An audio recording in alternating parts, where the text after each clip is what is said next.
Anyways, good morning.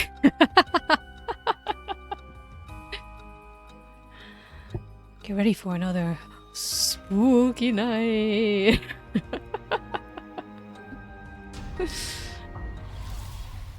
Last time we ended off, and there was a mysterious plot line. What do you mean screen didn't change? I'm looking at my stream right now, Potato. Don't lie to me. It's opposite day every day for Potato. I see.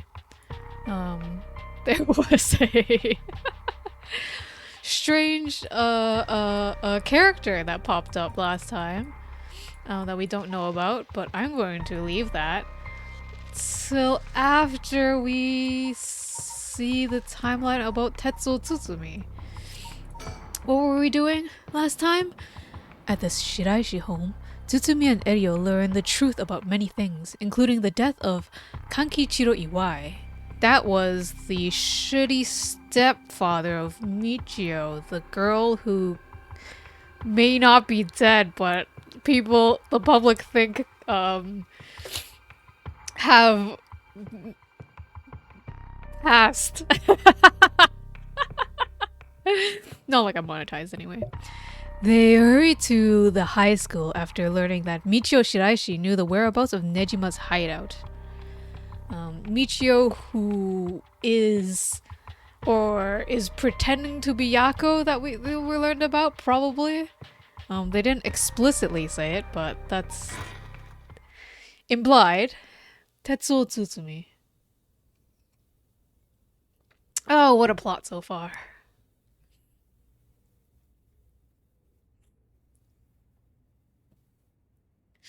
Boss! I just talked to the Sumida police. Oh? What now? They found an abandoned van in the Chiba Mountains that looked like it'd been in an accident. They couldn't lift any fingerprints from it, but they found blood splatters on the front. And guess what? The blood is a perfect match for Michio's. Car accident. Oh. So, it must be the van that hit Michio. You got it. It is all thanks to Yoshimi that we were able to find that out. Yoshimi is the, no longer here cop, right?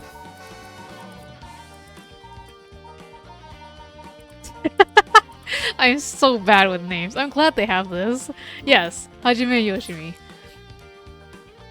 The license plate had been removed, though, and they even scraped off the vehicle identification number. It'll take a while to identify the owner. Now, they're trying to find out if the van was sighted anywhere between the scene of the crime and where it was dumped. Got it. Thanks for the report. Stickers? Yeah! Who's this? I only collected 10? That was the achievement I just got. 10 stickers found. Quackitude! It's got a little Iggy, armband. Adorable. Nice butt.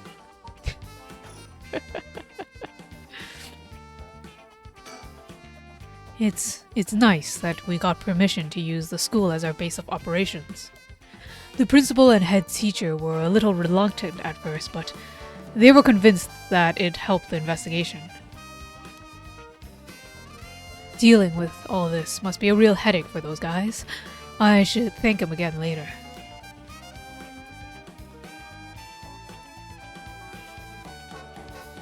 What do I think? I guess we can't rule out the possibility that Michio did commit suicide. She was so young, and all the adults in her life did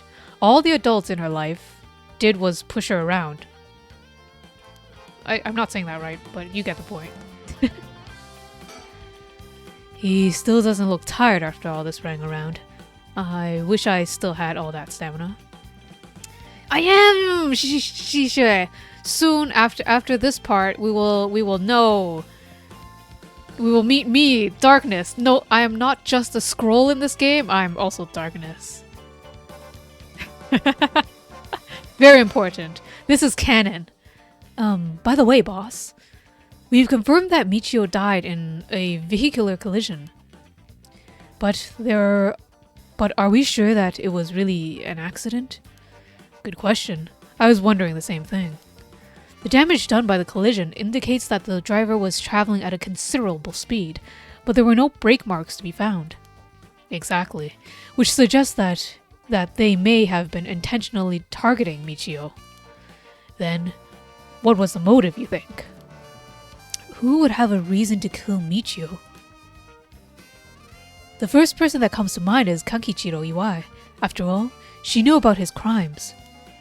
But then, Iwai was supposedly able to control Michio by intimidation alone. Wait, Potato, why would you kill Michio? Look at her, she's so innocent. She's just an innocent,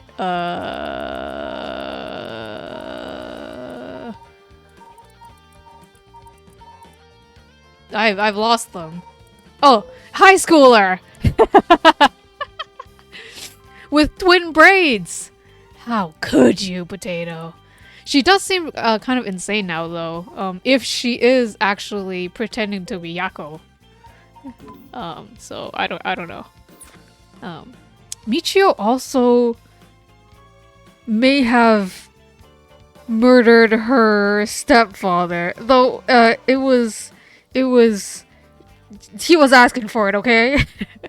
It was the braids. that's what triggered you? Okay. What? Why braids? There was also that teacher who was taking advantage of Michio, Kohei Jonouchi. But to say he killed her to stop people from finding out that he was blackmailing her doesn't seem likely somehow. You're right. Though both of them have fallen prey to her curse. That's true. In that case, it's quite possible that she decided to exact revenge on the person who ran her over. Not just possible, she may have already done it last night, just like with Iwai. Oh, Potato's dead, confirmed. Is there anything else that could have served as a motive? That talisman, maybe. The one that Yoshimi was looking for. Oh, did you think someone wanted to take it from her? Well, the talisman wasn't found on her remains, nor in her house.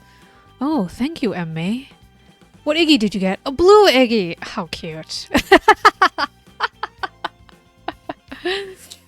Hello, good morning. Well, the talisman wasn't found in her remains, nor in her house. I hope you enjoy the spooky storytelling.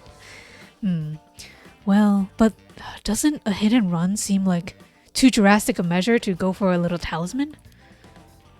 Then, in the end, it might have just been an unfortunate accident after all. Yeah, it looks that way.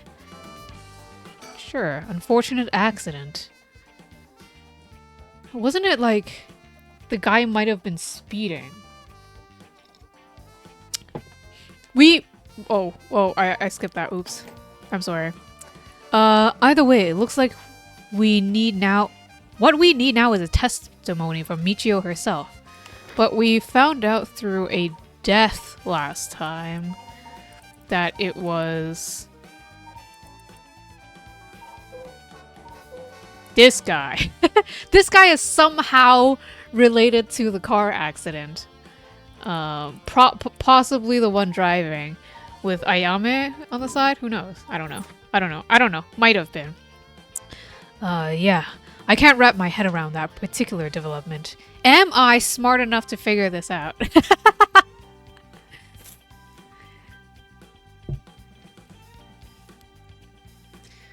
Still, I have my doubts that it'll be so easy.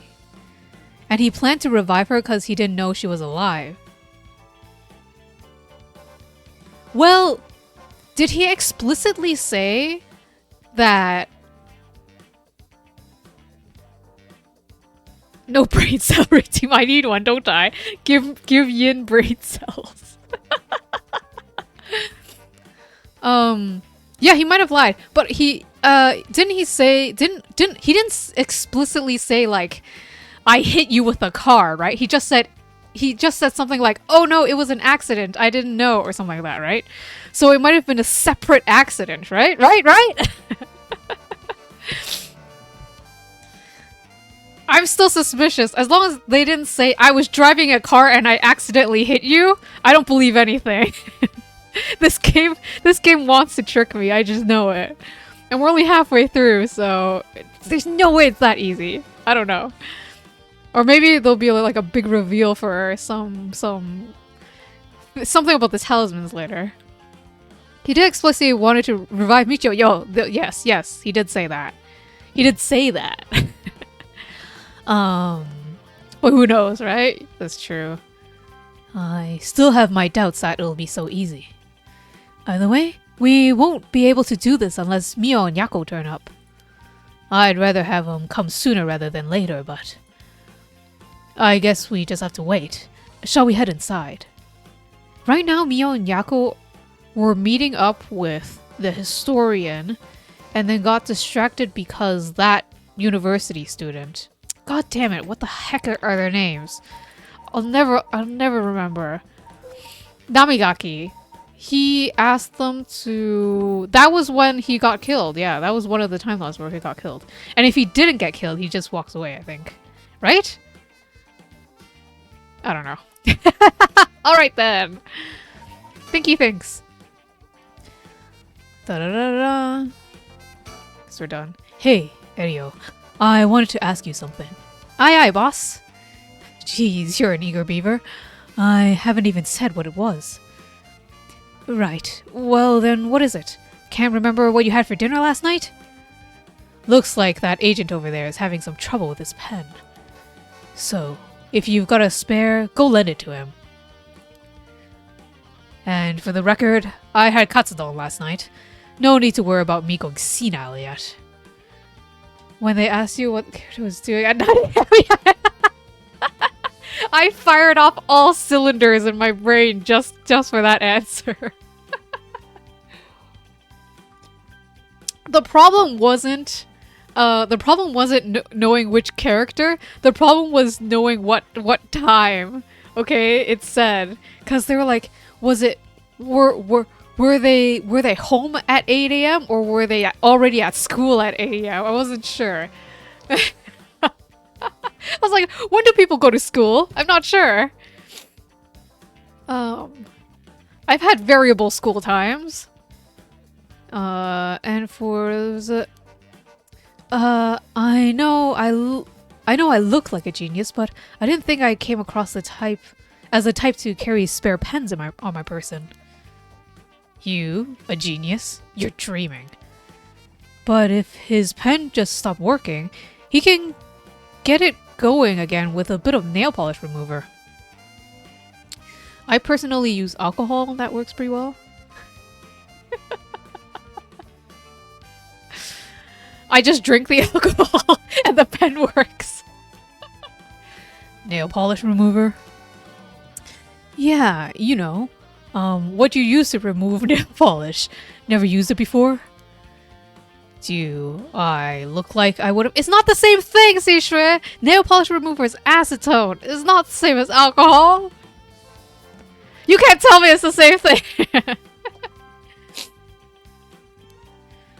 Don't make me sound crazy for not having used the stuff. I doubt you have either. Oh no, I've used it alright. Did you know that it can remove oil-based ink stains? Did you also know that acetone can be used to remove CA glue, like super glue? So if your fingers ever get stuck together, use nail polish remover. Different taste. Yeah, exactly, potato. Different taste. Our potatoes tasting a little strange today. Which is also why it can be used to fix old dried up pen nibs. Whatever's in there that removes the ink also doubles as a way to unclog pens. Nail polish has ethyl alcohol in it too.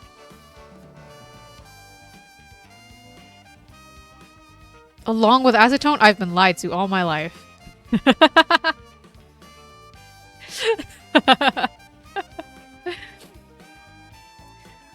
Is it like the concentration of acetone, the other component is alcohol? Huh, good to know. Still wouldn't call you a genius, but it's something.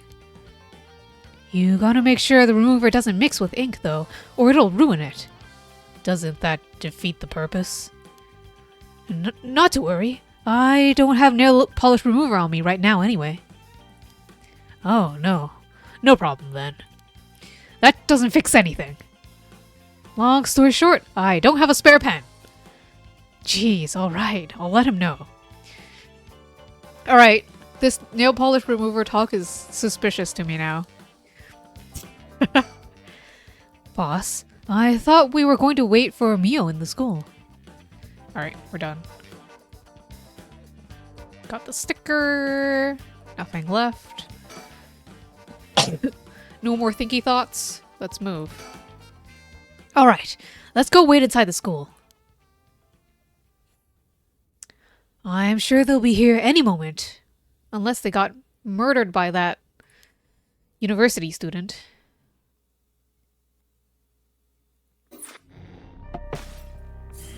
Oh. I'll see you again. Wait. Wait, what?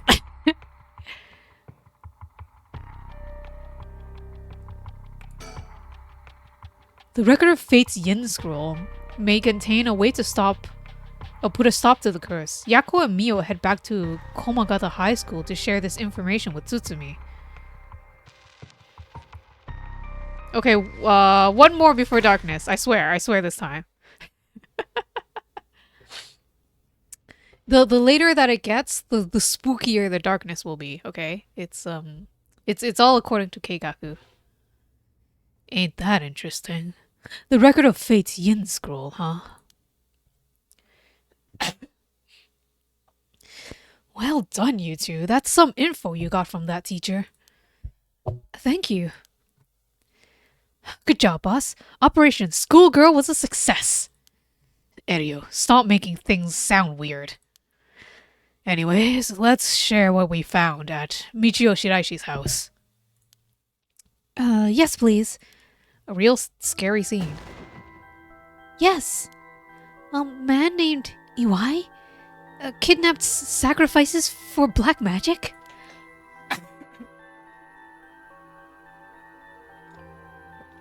And Michio helped with the kidnapping? And Mr. Jonoichi used that to blackmail her? Huh? Oh boy. It's a recap of last time. Based on the report and looking at the circumstances surrounding the deaths of Jonoichi and Iwai, if Michio Shiraishi did it, it would make sense. Furthermore, there are signs that Michio Shiraishi wanted someone to notice. Uh-huh, really? The ribbon that was left at the scene of Kohei's death is proof of that. Mio, I'm guessing you already knew. Yes, ever since this morning. But there's one piece of information I need. But I think we're near her limit. What? But I think we're near her limit. What does that mean? So, if we get this Record of Fate's Yin Scroll, we'll be able to dispel the curse. Yes, the source of this curse is a tragic event called the Honjo incident that dates back to the Edo period. An onmyoji named Seiman Tsuchimikado, oh Jesus fucking Christ, this name, is said to have recorded a way to deal with the curse. Majority acetone like 60? Oh my gosh. 60 seems high.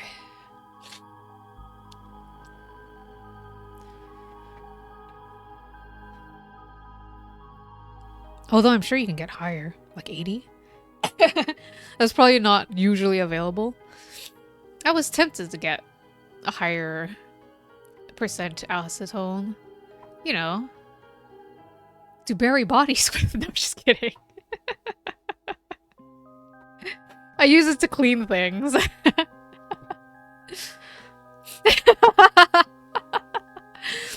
But like it was like a beauty store where they sold like nail polish and stuff in bulk, including acetone that's a higher percentage.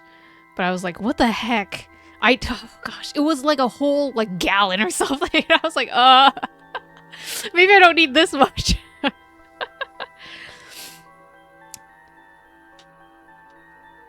I don't think you can melt bodies with acetone. No, don't think about it.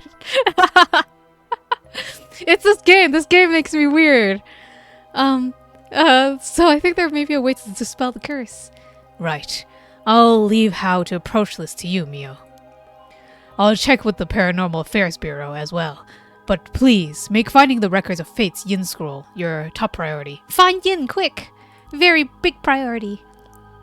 Understood. But how do we go about looking for it? It's possible the descendants of Seimon have inherited it, but I don't think they're aware of its existence. It'd be nice if we had a clan crest or something to go off of. Maybe we'll have to ask the Paranormal Affairs. Okay, of everyone we've met so far, who do you think is related to Seimon? Because we have met everybody, every person's of interest so far. I got the achievement for it, okay? That means one of these people may be related to an Omyoji. Cop bro? Really? Like the younger one? Erio? This one?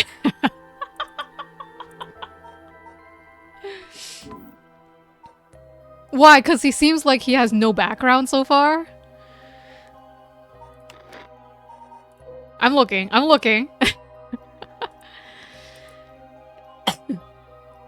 He's just always in everything.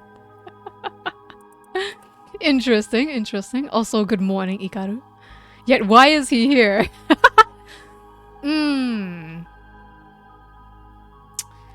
Interesting perspective. Like, he's so far... You're right. Why are you here? What are you doing? Besides being... I thought he was here because he was related to Hajime Yoshimi. This dead dude. My visual novel senses tingling. Erio does seem suspiciously upbeat all the time, though. I thought he would be the one to, like, flip. And be, like the murderer. But so far, it hasn't been pointing in that direction. So he has to be there for something, right? Yeah.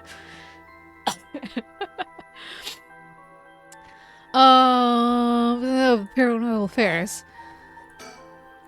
That reminds me. Mio, was the Western black magic used by Iwai and Nejima really just an imitation?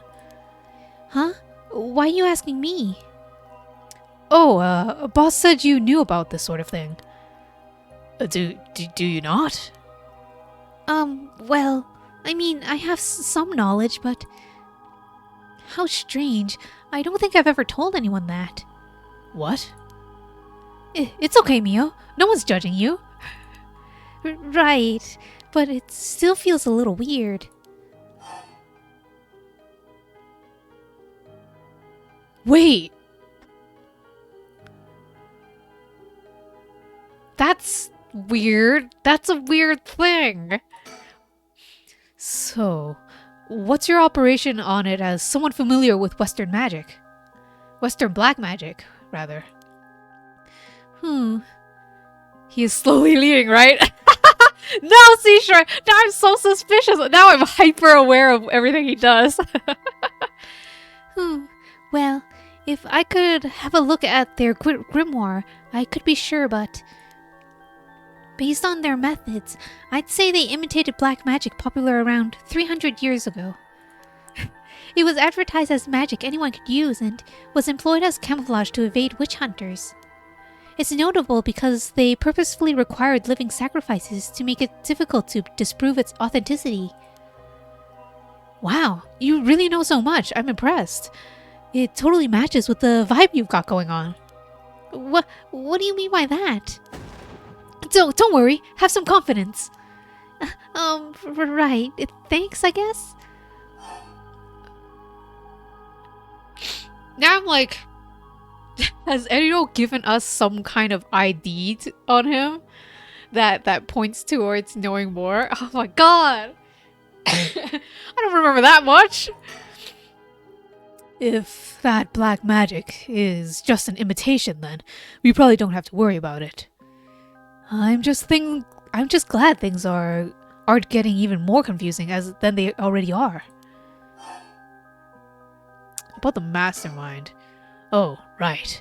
About the mastermind. I had an idea. Huh? What is it? This is about the chairwoman of Hihaku Soaps, isn't it? You mentioned her when you were telling us about that EY person. Yep. Whether the goal is to restore youth or to resurrect someone, she's got her hands all over this. She has money too. I would also match Hideki Araishi's account of the woman's voice. An evil business lady with supernatural powers. A classic setting. If only we could confirm those powers of hers were actually real. We'll need to keep an eye on her. I'll tell HQ to look into her. Now then, if we're nearing the limit, I'll stop beating around the bush. Time to tell it to you straight. Yako Sakazaki. What, me? Yes? Take out your cursed stone and give it to Mio. My cursed stone? It's just been in my pocket all this time. Thanks. I'm just going to borrow it for a second. Well? Yes. There are soul dregs inside after all. What? How did this happen? I didn't do anything. I swear, you have to believe me. It's okay. We know. Yako, calm down and listen to what I'm about to tell you. But... There's no mistake that Jonoichi and Iwai were killed by that cursed stone. But the one who committed the attack is... the ghost of Michio Shiraishi that is inside you, Yako Sakazaki. Okay, I didn't guess that. Possession? What? Inside me, what? What do you mean? What do you mean? It's okay, Yako. Please calm down and listen. You've been possessed, Yako. By Michio's ghost. What? It probably happened when you were offering flowers at the site of the accident. Oh, I forgot about that. She blacked out. Filled with regret, her lingering ghost reacted to the presence of her old friend and entered you, Yako. No way. You mean Michio's ghost is inside me? I've explained this once before, but just because you've been possessed doesn't mean that you lose control of yourself. Normally, the mind will reject such attempts and it do nothing more than affect one's mood or energy levels. But Michio had powerful spirit sense to begin with. And because she was your friend, your mind was open to accepting Michio's spirit. So, for those reasons, your minds merged without any issue. It's going to be difficult to separate her from you at this point. Which also means it will be difficult to guide her spirit to the afterlife. No way, we've merged? Me and Michio's minds are? But I don't feel different at all. I mean, I'm me, I think. That's because after she merged with you, Michio started to believe she was you as well. As a ghost possessing you, she's not fully conscious, only really a jumble of vague memories. Still, there are traces of her consciousness and memories as Michio Shiraishi. You have been acting a little different from usual. You would also sometimes react when coming into contact with things with a powerful influence. Really? That having been said, If we don't have a proper understanding of the regrets Michio Shiraishi had when she died and why, it would be difficult to separate her from you. That's why I didn't say anything. I'm sorry. If I carelessly provoke her ghost, it could have risked causing her to dig even deeper into your mind. Oh no. When we mentioned limits earlier, we mean that by letting things proceed like this, there's a possibility that you will join completely, making it impossible to separate her ghost from you. If that happens, you'll never be able to tell which of your thoughts belong to her and which belong to you.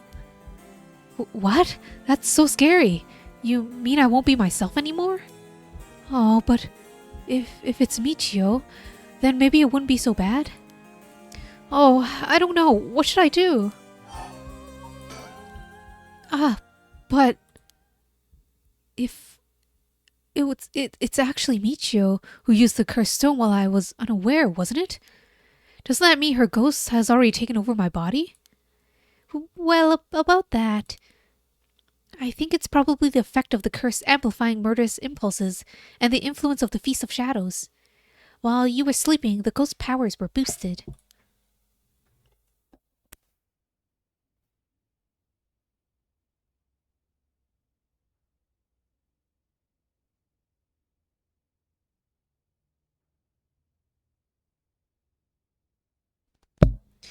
And strengthened by the feast, Michio's consciousness surfaced and took control of your body.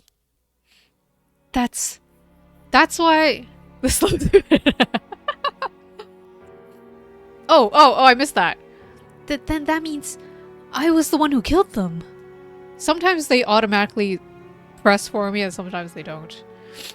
But that explains the reason why they had the other high school student that was possessed and then exorcised.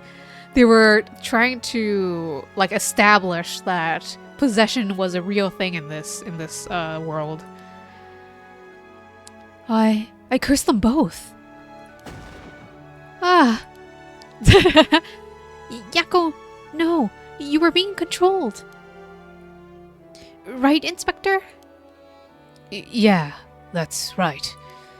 It's likely she'd be recognized as not being responsible for the crime due to the possession. That's not something you can control. No need to worry about that. No, you're wrong. There's very dramatic music along with it too. I wanted to kill them too. Those feelings must have come out. It's not only Michio's fault. I mean, when I learned that Michio didn't commit suicide, I wished that all the cruel adults around me would just die. I had the cursed stone with me, and I wanted to get revenge for Michio if the chance came. That's how I felt. Yako.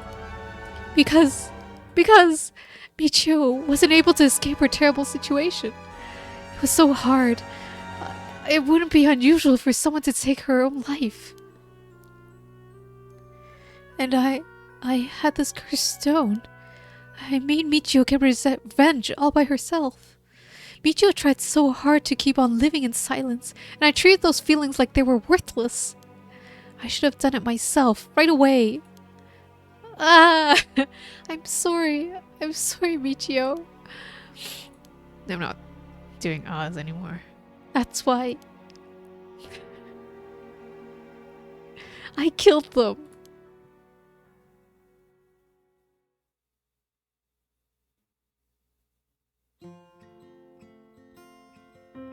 Yako. Or I didn't have a voicer. This game has a lot of screaming that I don't want to be screaming in my room alone, okay?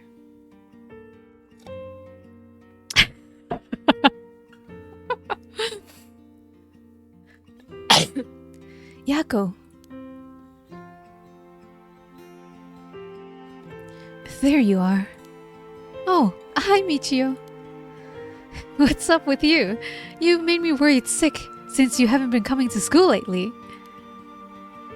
It's okay, Michio is with you. Michio will always be with you. It feels like it's been forever. I am glad you seem to be doing good. Yeah, sorry. And I'm sorry I didn't tell you why. I've always regretted it. Oh, come on. You're acting like we aren't best buds. You tell me if anyone is making you sad, and I'll take care of them. Thanks, Yako. Actually, I'm here because there is something I wanted to tell you. Really? What's the matter? You can tell me anything. Well, the truth is, I did something unforgivable to an innocent man. Saying that I was forced to and didn't have a choice doesn't undo it. Ooh, I don't know about that.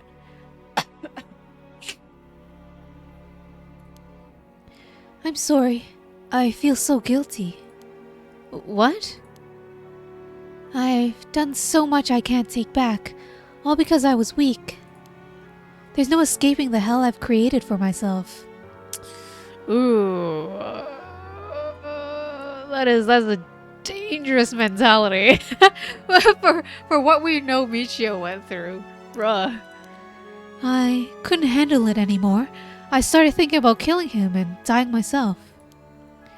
Neither of us deserve to live in this world. What? But something went wrong, and that's why I died with regrets. But thanks to you, I finished what I wanted to do.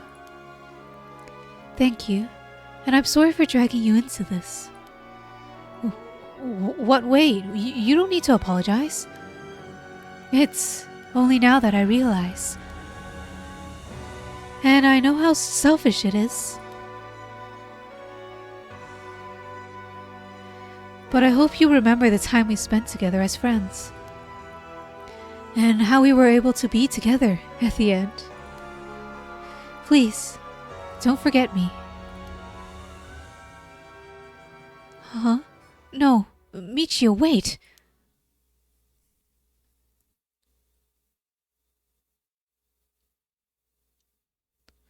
Huh?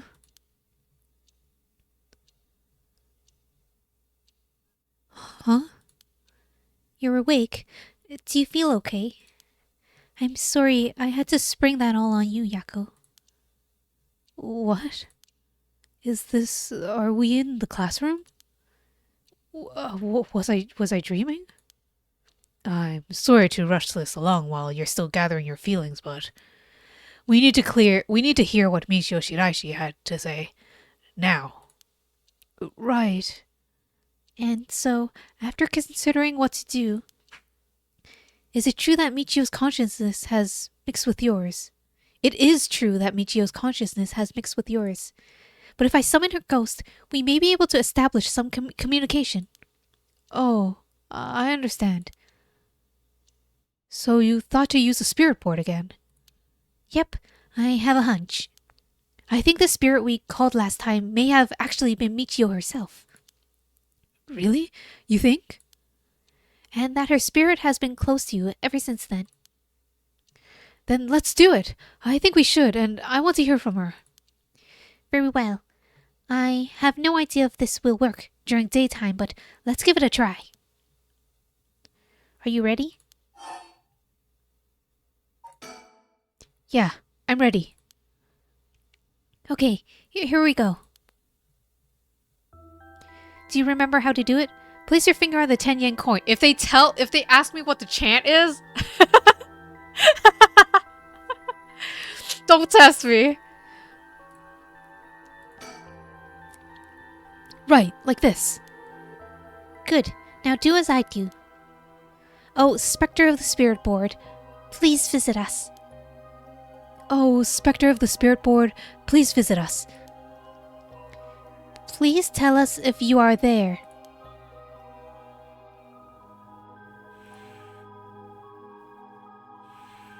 It's here. Now, is this the spirit of Michio? Yako, would you ask the spirit? All right. Oh, Spectre of the Spirit Board, are you the spirit of Michio Shiraishi?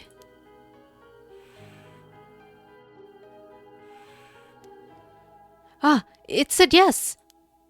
Don't be so sure. Some spirits like to play tricks. Can you try asking it a question only Michio would know the answer to? A question only Michio would know the answer to. Let's see then. Oh, Spectre of the Spirit Board. How much did the ribbon I bought with Michio cost?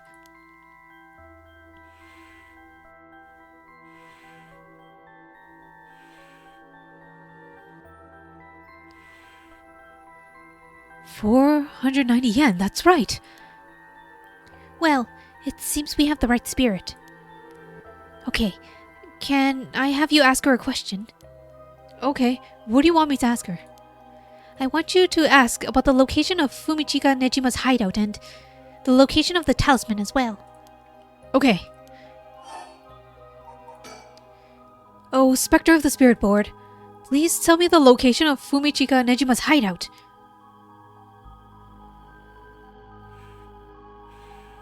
Oh.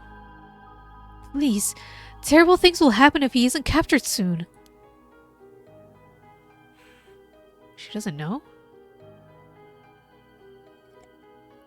I'm sure it's painful to try and remember, but you're the only one who can help us, Michio. Please.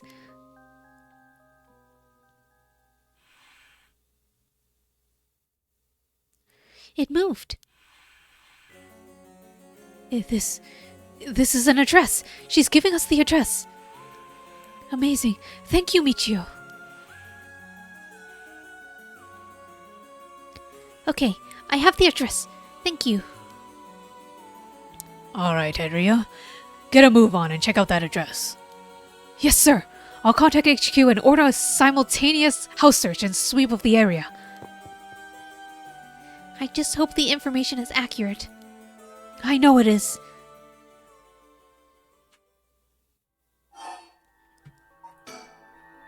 Oh, Spectre of the Spirit Board. Do you know where the talisman that you had is?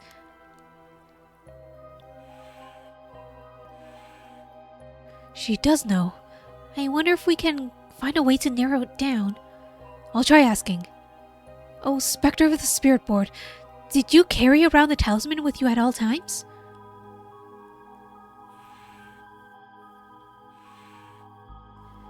So, she did carry it with her. Then, did you have it with you when you had your accident? Oh shit. That means someone took it. Huh? She had it with her. But there was nothing resembling a talisman in the articles left behind at the scene. She was killed for a talisman. The whole second half of this game is going to be about the mysterious talismans.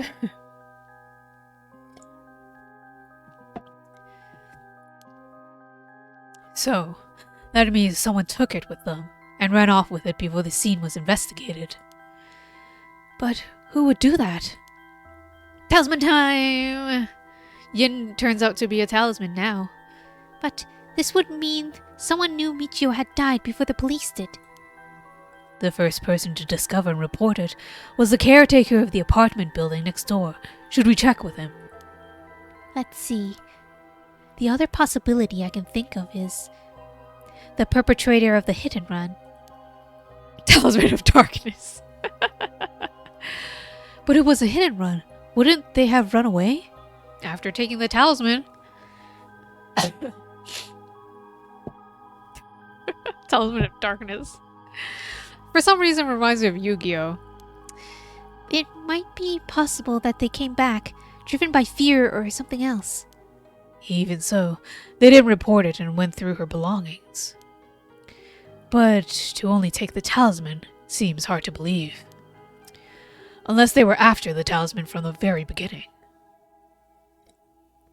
I drank half my water before starting the stream.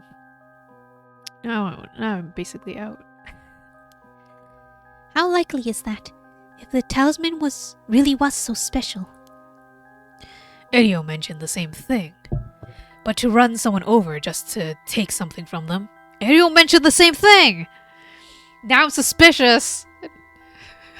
Oh, thank you. Thank you for the prayers to my little meow meow. My poor little meow meow. have to make that a real redeem for something.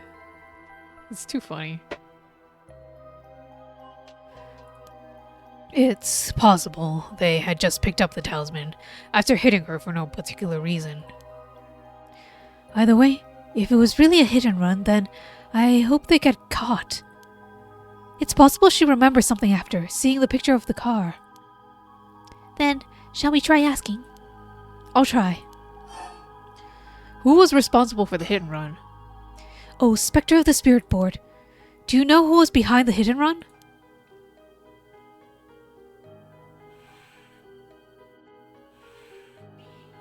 She says she knows. That's a relief, if she hadn't known. Huh? In order for Michio's spirit to find peace, we need as much detailed information about what happened as possible. We can't send her off to the afterlife if we don't know what happened when she died. This isn't like a forced exorcism. Huh. So that's what it'll take. Alright, I'll try asking. Right. Oh, Spectre of the Spirit Board. Who was the one who ran you over? I hope she knows the name. I wonder. N. Is it Namigaki? It is. A K I Namigaki? Huh? Namigaki? What? You mean Yutaro Namigaki? You two know him? We talked to him after we left the cafe. He used to be a curse bearer, right? I see. So that's why Yako had that reaction when she saw him. What? Come to think of it, that guy said he wanted to talk about Michio. What? What the hell is happening without... What the hell is he planning without his cursed stone? He said he'd be waiting near the Ryogoku Bridge. Got it. I'll join you there once we're done. Wait, why don't we just go together? He's the bastard who killed Michio? Yako. This should be enough information. We can release Michio from her suffering now. Let's do it. All right.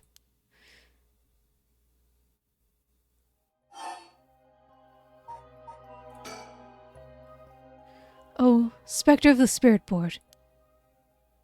No. Michio. Thank you. You helped us.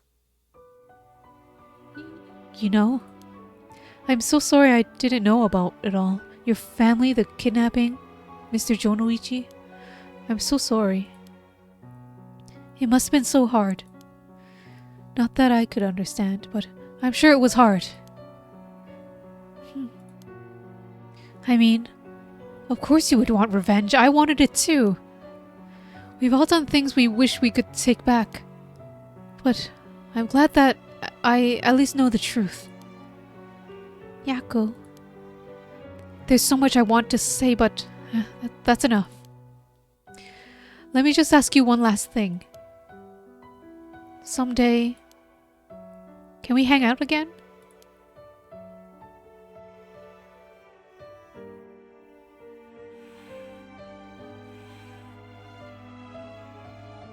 You mean it? Okay. It's a promise. Have you asked everything you wanted? Yeah. Okay. I'm going to guide Michio's spirit now. Yeah, it's time to say goodbye. Michio, with this, I'll finally be able to free you. Hey, Yako? Yeah? You never accepted the idea that Michio took her own life. I'm glad you never stopped trying to find the truth. Yeah. You're right. Even though I didn't realize how hard things were for her.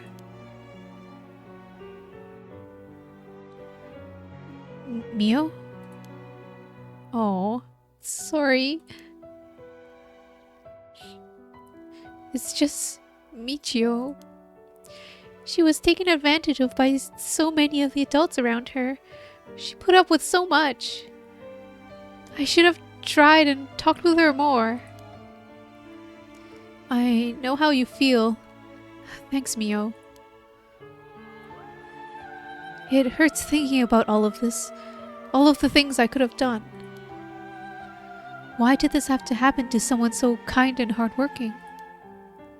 It feels like she was ill-fated to the very end. It's just too cruel. But even then, she didn't even tell me about this stuff. And she let herself worry more about revenge than living. I'm mad at her for that. Sure, I should have noticed something was wrong, but come on. What was she thinking? Seriously, I mean seriously. Am I really that unreliable? Of course I'd help you get your revenge, you idiot. I don't care how you had changed or whatever. I just wanted you to live. Yako. I'll take responsibility for what's been done. But one day, if we meet on the other side, I'm gonna have to give her a good punch. And then I'll tell her that she's the real fool's procession or something. Then we'll hang out like always. It sounds like fun. Alright. I'm sending her off, okay? Oh, wait. Huh? Look, the coin moved to no all on its own. You're right. When did it do that? It seems she still has something keeping her here. Yako, do you have any idea about what Michio wants? Me? Oh. Please, don't forget me. I think she told me that she didn't want me to forget. I see, then. Michio, if you can hear my voice, let your feelings that you won't ever forget her be known. Show it through an action. What? Do something that shows you won't forget. Save the game?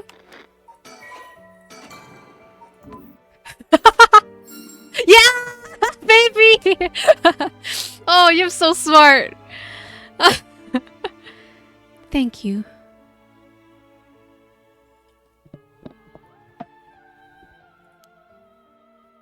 Though, I don't really want you to punch me. So, live a long life, okay? I'll see you later. We can't save over that slot anymore. We're saving on slot 2 from now on.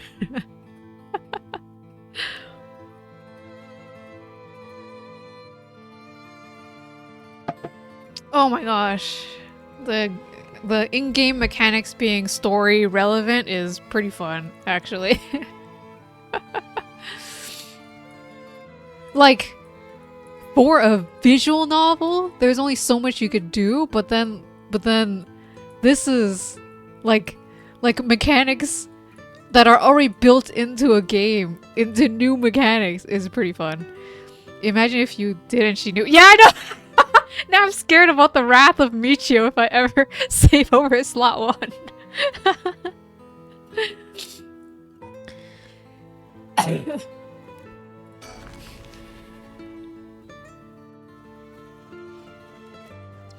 Yako, are you feeling alright? Yeah, I'm fine. Actually, I feel a lot better. I guess I really wasn't feeling like myself recently. It was like there was a part of me that had no control of something. Doki Doki, the one girl delete actual game files or something I never played. Like Literature Club?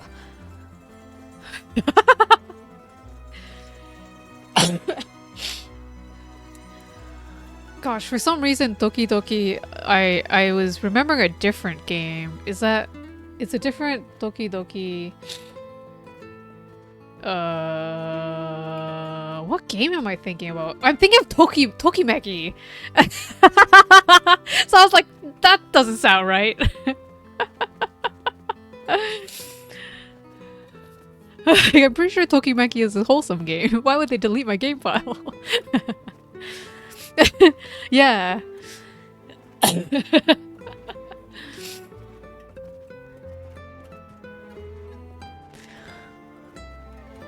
Oh, Yeah, I think you're back to your normal self now. I'm glad there weren't any problems. Doki Doki really made the, like, messing with your game files and desktop, like, a popular thing to then do. Especially for, like, indie games. Even though I think it was, like, a thing that was done before, but Doki Doki made that popular. You know what game that I want to play? Tokimeki making you jump through hurdles of jealous best friends! And having to be an honor roll student. Yeah, I've heard Tokimeki is kind of hard, actually. I've heard like, what is that one? The one with like the arbitrary, like, they judge you based on your outfits when you go on a date or something? Was that the one that did that? Well, some visual novel dating sim, romance visual novels, I guess, do that. And I'm like, oh god, this seems terrible. I have no time for that. To try every combination of outfit, and I'm pretty sure it was like arbitrary. Yeah. And it made no sense. Like you would be going to I don't know, like an aquarium, but you can only get like full marks if you wore like a full-on suit or something. Like, it was ridiculous.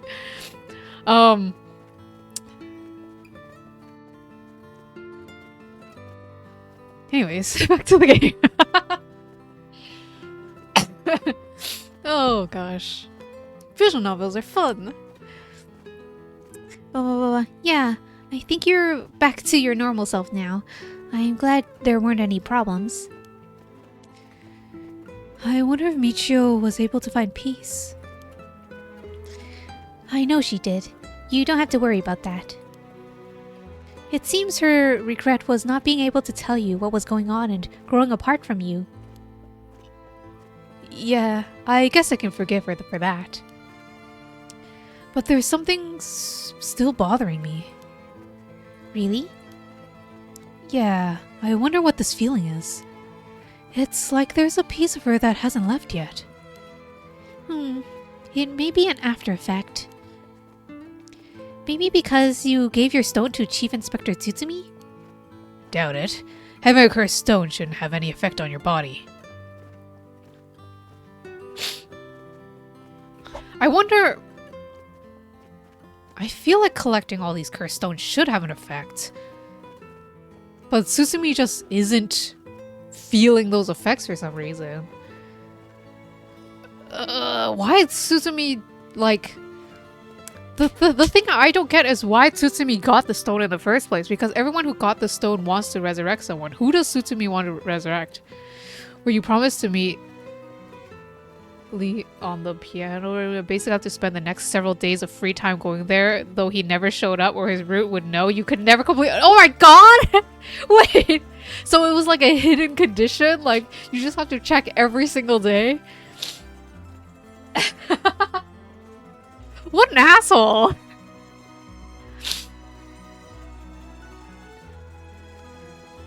Yes, I was suffering. Oh gosh. You know,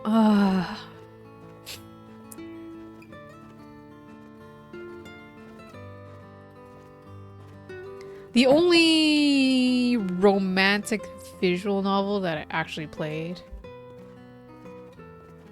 Oh no, now I forgot what it was called.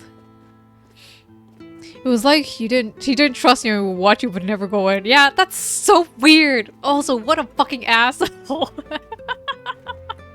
Like you can imagine him as like, oh, she won again, but I didn't go meet her. It'd be like watching across the courtyard or something.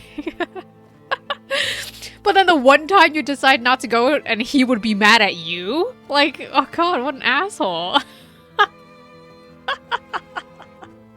Why you even like him?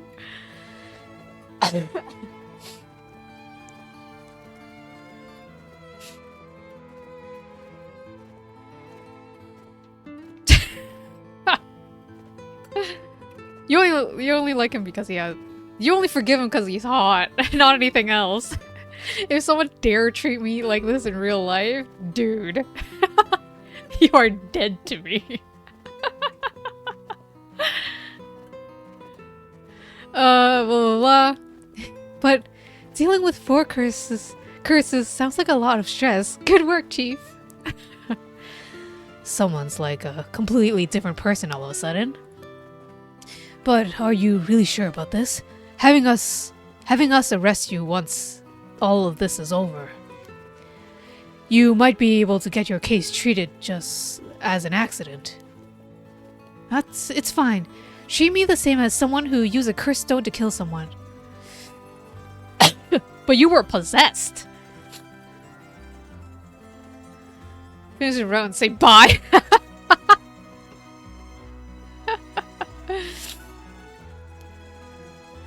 If anything, I should be thanking you for letting me go free until this is all over. So thanks, Chief. I just want to say bye. Like what I do with date everything.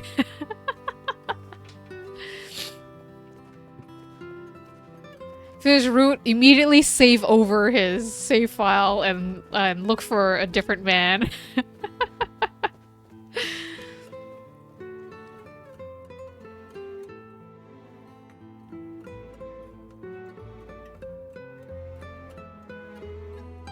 Yako Sakazaki, 2 p.m. Is it gonna be his dead body? Ryokoku Bridge. Oh no, he's still alive. Whoa. You didn't say anything about bringing the police. Sorry, but we don't have time to care about what you have to say about us. What business do you have with this girl now that you've lost your cursed stone? I'll tell you this for free. I have her cursed stone already. Ugh. What a piece of shit. The chief makes some weird jokes sometimes, but still, it's reassuring to have a veteran policeman with us. Yutaro's visibly shaken. That must mean that there's some reason he doesn't want the cops around. Yeah, because he fucking killed someone. Without a cursed stone. There's a lot of traffic around here, and it's very noisy during the day. The amount of exhaust coming from cars is overwhelming. I hear it's not healthy. Oh. Sticker? Sticker? Yeah! Wow. Oh, nice sandals. Or get the crane stem. What does that mean? What is that a pun of?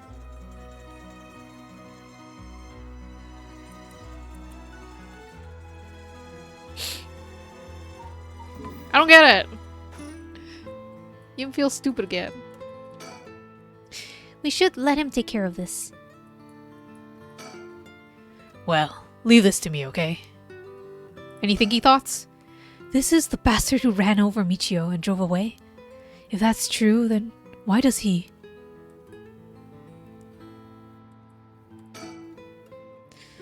I don't have any ill intentions. I wanted to tell you that I want to help if you intend to resurrect Michio Shiraishi.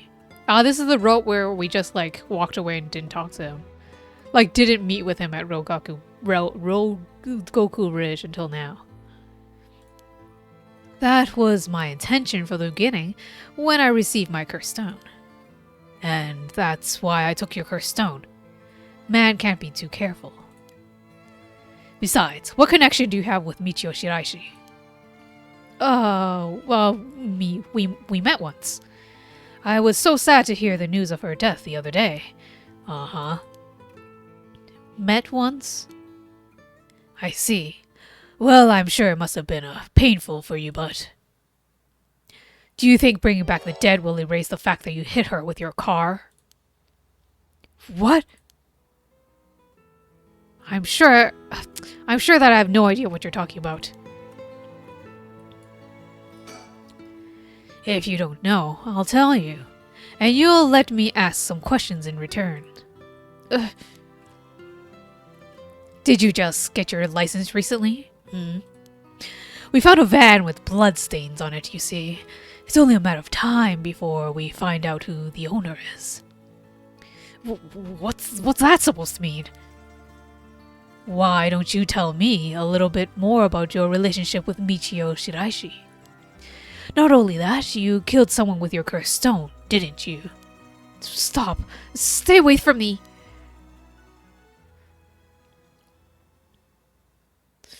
Damn it! Okay, I give up. It's all over for me. Afterwards, Yutaro Namigaki gave his confession. He admitted that he was behind the wheel of the van that hit Michio Shiraishi. He explained that he was speeding in order to impress a girl he had in a car with him. That was a sound! After hitting the schoolgirl, he drove away and planned to wash the car in secret to destroy the evidence. But he became nervous and went back to the scene of the crime at the urging of his passenger. When they returned to the scene, the female passenger went to check the victim alone while he sat panicking in the car. When she returned, she told him people were unlikely to assume a hit and run, and it looked similar to a suicide by jumping from height. Afterwards, the pair parted ways, and Yutaro dumped the vehicle deep in the woods under the cover of the night. The two of them decided to keep the accident a secret. The next morning, Michio Shiraishi's body was discovered, and luckily for them, her death was ruled a suicide. However, a darkness lingered within his heart. From that day on, the schoolgirl appeared before him covered in blood, her limbs bent and broken, to spite him in his dreams every night. Even when awake, he would see a phantom of her corpse in the dark, moaning and cursing at him at all times. Troubled by the constant hallucinations, it was only a number of days before he suffered a nervous breakdown. He couldn't bear hiding what he had done anymore and planned to turn himself in, but was stopped by the passenger from that night. It was then that he first heard rumors of the rite of resurrection. He thought that if he could resurrect the schoolgirl, it would be like if the accident had never happened. And with that, the darkness enshrouding him, his heart could be dissipated. From then on, he searched the areas associated with the 7 mysteries of Honjo every night. And he received the curse of the foot-washing mansion as a result. I see. That's right, I'm not a bad man. I wanted to turn myself in. It was the girl who tempted me. Okay. Calm down and listen, son. If you don't think you've done anything wrong, what would these girls think if they saw you run over that poor girl? There's something I want to know. Do you know anything about a talisman that Michio should have had on her at the time of the accident? Talisman? What are you talking about? So you don't know anything. In that case, what about the woman who was with you? Can you ask her? Oh, that's right. Everything's her fault in the first place. Well, that may not be exactly wrong. Just riding passenger in a car involved in involuntary vehicular manslaughter isn't a crime in and of itself. But according to your statement, she neglected her duty to seek aid and instigated you to neglect your duty to report the accident. And if she took an article from the scene, she'd also be charged with theft. Can you tell me who she is? You have no intent of hiding anything anymore, do you? Yeah, that's right, it's her fault. Do what you want with her. It's time for her to face what she's done. Her name is Ayame Tono. She's an art student I met in town. What? An art student named Ayame Tono? Whoa. Are you absolutely sure of that? What point is there to be lying to you now? What do you know? What? Do you know her or something? She may look nice, but she's rotten on the inside. I'd like to meet her parents who raised someone like that. Shut up! Wait, is that his daughter? Huh?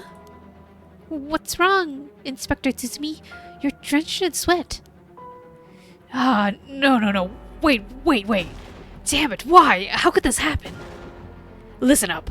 I'm taking this one with me down to the station for more questioning. You two go after the Record of Fate's Yin Scroll, got that? Oh, okay, we will. Come with me. Whoa.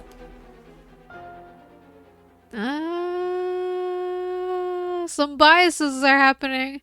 We're starting to see Tsutsumi, our chief cop friend, finally show some, not calm emotions. Like the rest of the cursed bearers. Let's get going. Yeah. Oh boy. Manhunt? Let's do this. Okay. I have to do darkness first though, because we're doing this in a strange order. Too much to handle. I wonder if anything changed with that now. We'll do darkness, okay? But first, I need to get some more water. BRB.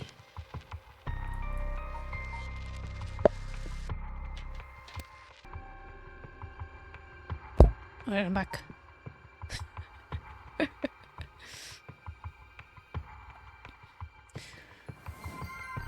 More of Yin's lovely voice? Oh dear, a bedtime story. Alright, Hikaru. We read a visual novel and do a bedtime story. But first, darkness. Oh, question marks? Question marks? It's time for the spooky times, okay?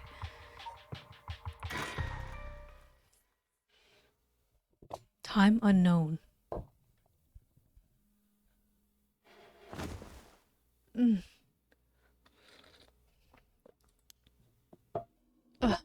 My head.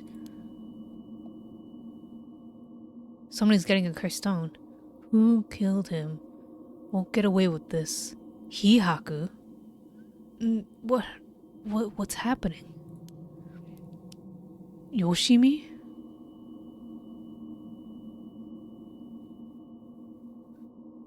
Is this Hihaku?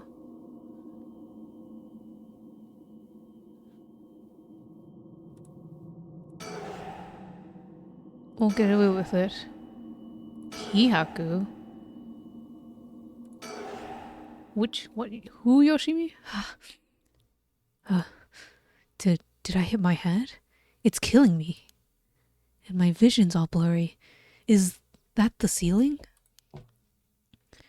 I feel the cold floor against my back. I must have fallen or something.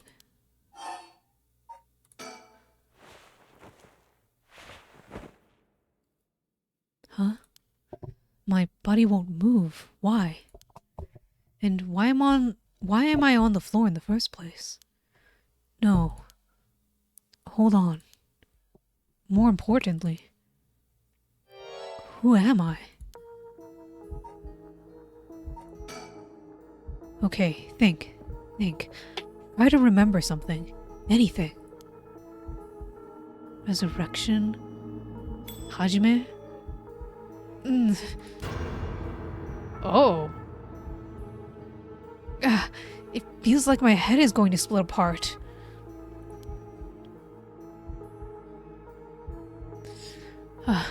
What was that? That man's face. I think I've seen it before. I'm sure I know it. Jesus fucking Christ. Hajime Yoshimi. Hajime Yoshimi.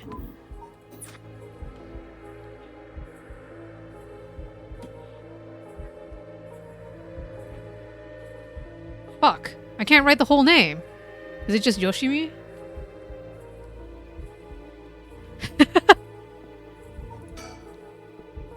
Yoshimi? Hajime Yoshimi. That's it. I know that name. The dark mist obscuring my memories is slowly starting to clear. Ugh, my head is hurting again.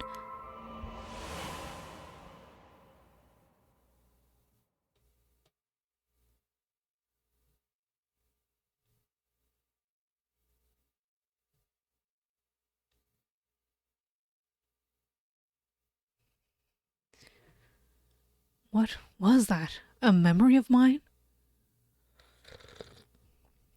Who do you think this is? Is it the delinquent girl? Is it Michio? Is it who would be talking to Yoshimi? Is it Eryo? No, just kidding. I don't know. Hajime and I think we were close. But the first thing I saw, he was dead. Did I? Just what kind of person am I?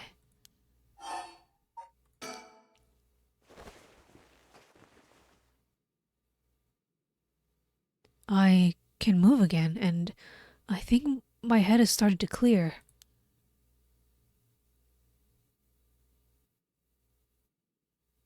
It looks like I'm in some kind of warehouse.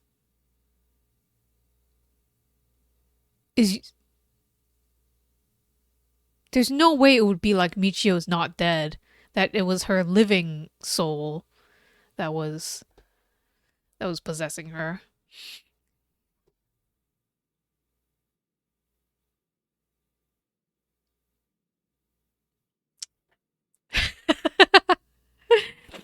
Is this Shogo finally? No, Shogo's dead in this timeline. Bro, I don't know. It looks like I'm in some kind of warehouse. This is probably Nejima's hideout, right? Maybe I can find some clues as to what happened. I should take a look around. Michio very dead. You can press suspend at any point in this chapter and start again from the same point when you select resume. If you get stuck, try playing a different route before returning to this one. Alright. Not a kidnapping, right? That's what I'm thinking. Is it like Nejima who's kidnapped somebody?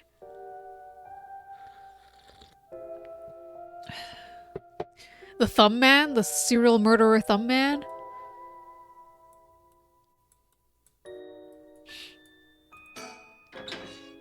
A switchboard.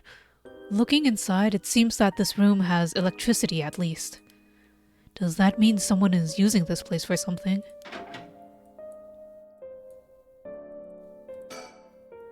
A bunch of messily stacked cardboard boxes. I took a peek inside, but it was too dark to see much. I'll need more light.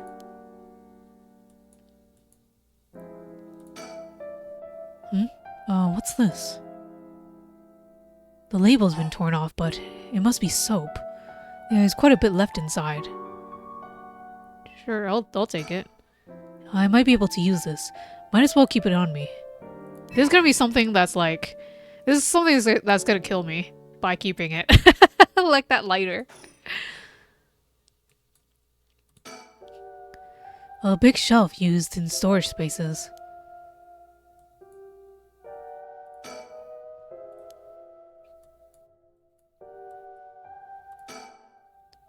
A cabinet straight out of an office.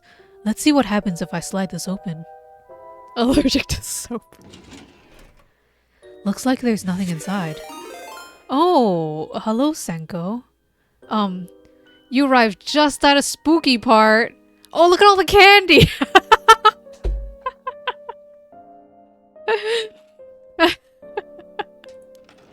Candy for all the raiders, hello. How was your yapping? Did you play gacha? There's also an air duct on the ceiling. Could this place have been a factory at some point? Wish I could crawl through it to escape, but I don't see any way to get into it from here.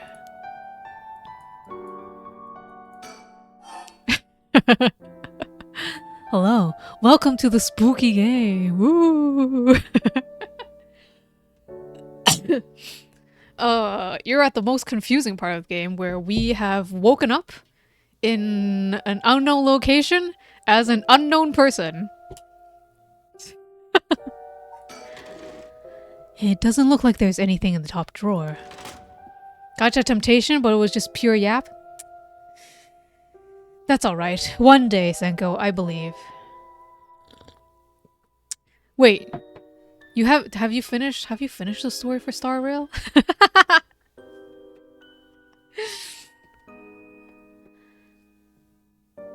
Did you do what's in your gachas? Fate collab? But you ran out of rolls?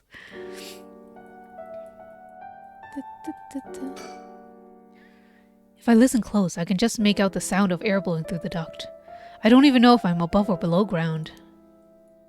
We could be a murderer. I did, and I died. On the inside. Okay. Well, as long as it's not on the outside. Did you win your gacha? It doesn't sound like Senko won the gacha.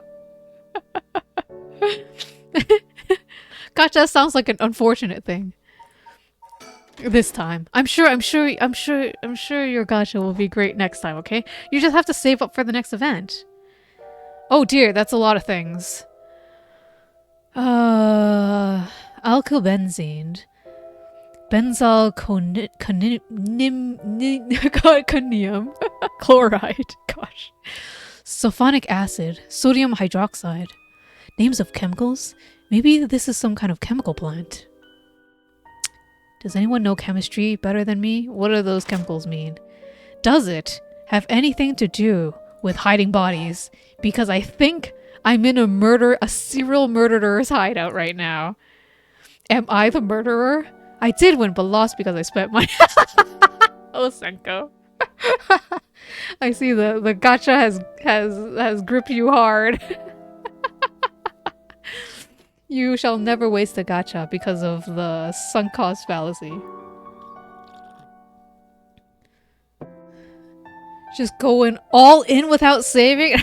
Oh god. It'll work 99% of the time. Oh my gosh, Ikaru. I don't know if that means that you have a lot of gacha luck or that you spent a whole lot of money.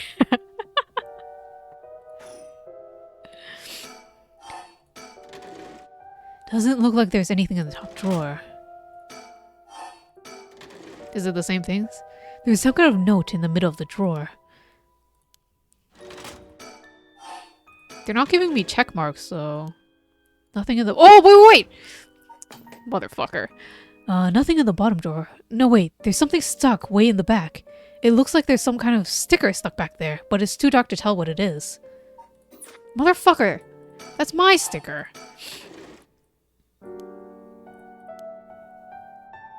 That's my bird sticker. God, we need light. We need light so that I can have my sticker. I've only spent money directly on 2 banners. Damn, Ikaru's just lucky. Everyone, steal Ikaru's gacha luck, quick! Oh, that 1% is what you really wanted. You see, the gacha can smell it, okay? The gacha knows which ones you really want, and that's the ones you never get. Unless you, save up and guarantee it for yourself. Left locker. There's a bucket and mop on the left locker. Guess that's where they keep their cleaning stuff. Right locker. There's nothing inside, but there's a piece of paper stuck in the front. Chemical, flammable, liquid, ventilation, if leaked, equipment integrity, thoroughly. That's quite the collection of words. What could this place be used for?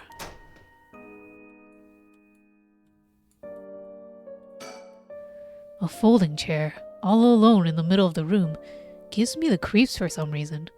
They must have sat me on it earlier. I probably passed out and fell on the floor. There's a bunch of garbage in the corners. My guess is that this room isn't used very often, if at all. I can't just wait here for someone to come to my rescue. I need to look for a way out.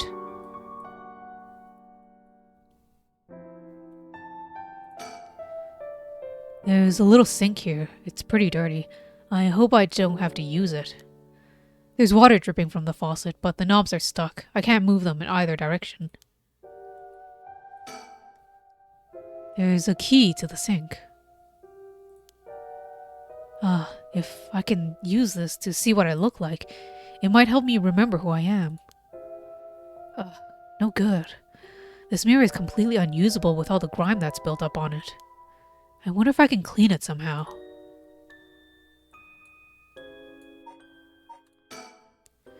All I can be sure of right now is that my memories are hazy.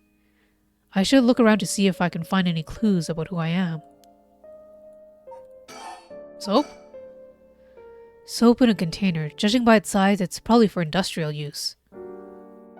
Mirror soap? Oh, I could use the soap to clean off that grime. I should have known that just putting soap on the mirror wouldn't do anything. I need something to wipe it with. Trash? Bunch of messily stacked cardboard boxes. I took a peek inside, but it's too dark to see much more. Blah blah blah. I won't open. Must be locked from the outside. So, I really am locked in here. I don't know what's going on, but I doubt I can afford to take my time here. There's a bunch of garbage in the corners. My guess is that this room isn't used very often, if at all. Just use your hands. I don't know. A typical office desk. There's all sorts of stationery on it. Is there anything that looks usable? There's this pen, but I don't really need it. I'll leave it here for now. What the hell? I'll try the drawer, starting from the top. Nope, totally empty. This last drawer, it's different from the others. There's a padlock on it with 4-digit combination. I have no idea what the combination could be. Better leave it for now. This lock looks brand new compared to everything else. Is this room being used for something? 4 digits, huh? Blah blah blah.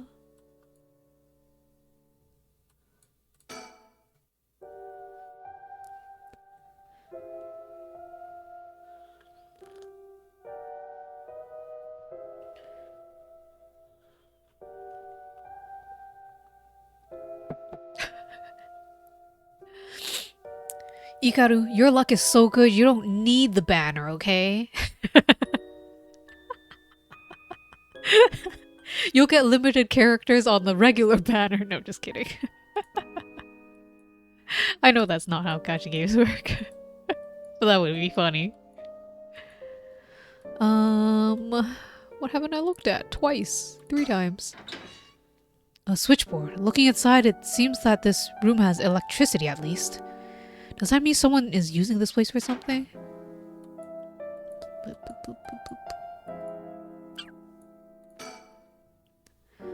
Looks like I definitely won't be using it. The hell? Just use the cardboard box to wipe the mirror. Some storage lockers. Bucket and mop. I guess that's where they keep their cleaning stuff. Use the mop! Oh, I might be able to use these cleaning supplies. Jesus Christ.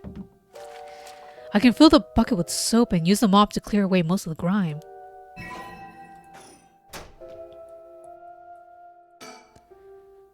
There's a soapy mop. I should be able to clean the mirror with this. Who am I? Big reveal.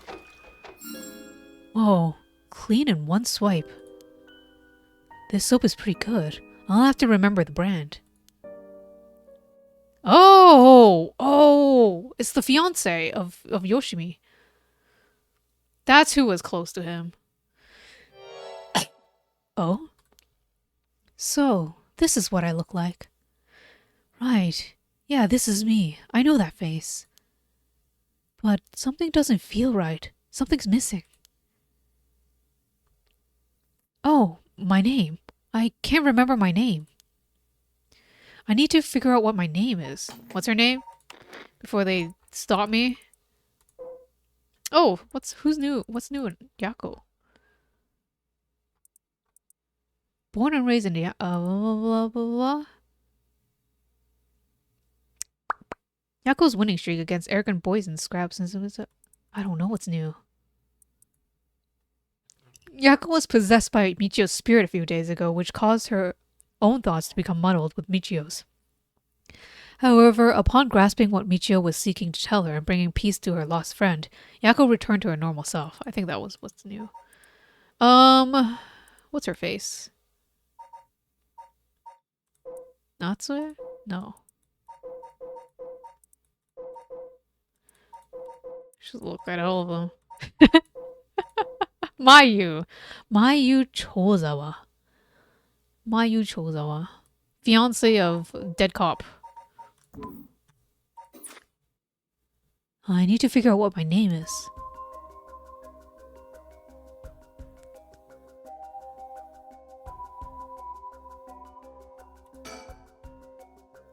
I know what I look like. Now I have to remember my name. Is there a woman with this face in my memories? Come on, I need my name.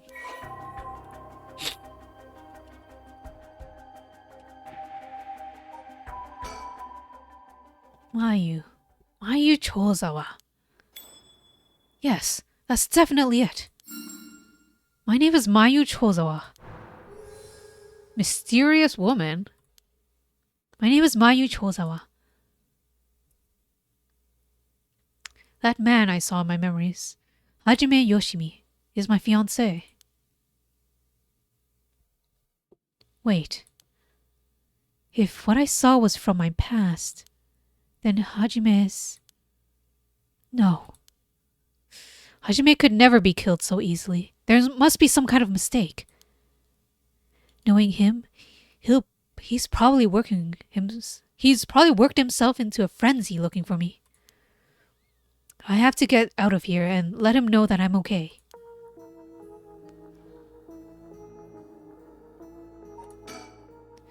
I feel a little better now that I've remembered who I am. I have to find a way out of here. It's so dark though. My eyes are adjusting, but I still can't see well. There must be some kind of light around here.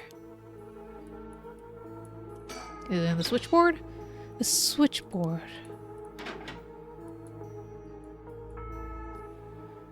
Oh gosh.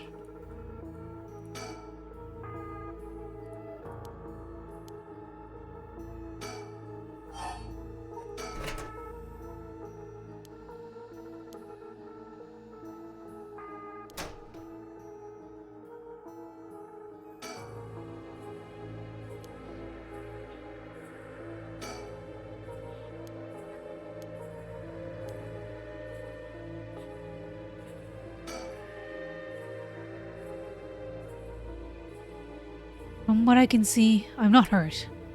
I just look like crap. So, why was I brought here?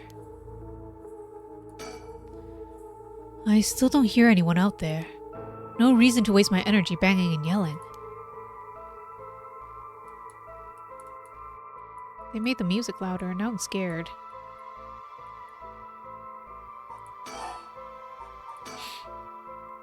A soapy mop. It's pretty long, so I should be able to clean things from afar without getting myself dirty.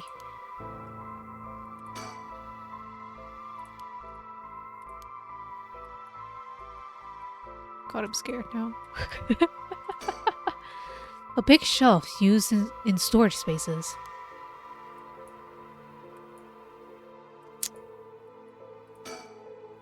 A typical office desk.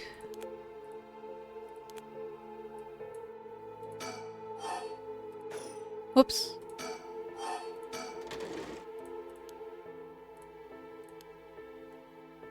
Still the same text.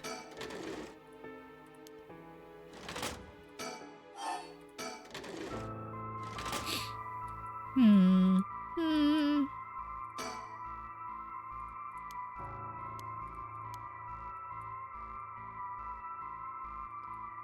gosh.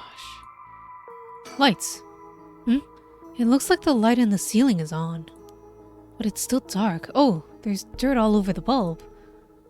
Time for that mop to make another appearance.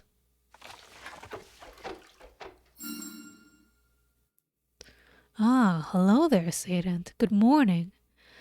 You've come at a very spooky time. we're finally in the escape room portion of this game. I'm feeling scared right now, Sadent. But otherwise, perfectly fine. And how's my little meow meow today? Appropriately spooked? I should have an easier time searching now. I just hope I can actually find something. Can you get my sticker now?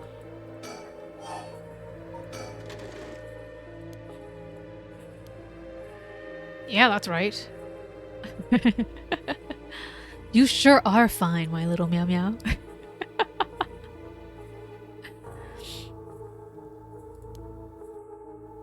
This is stuck on something? If my memories weren't so jumbled, I might actually be able to remember.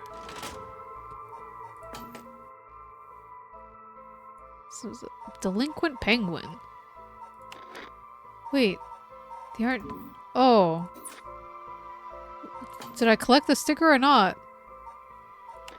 My stickers! It's very important that I get my stickers.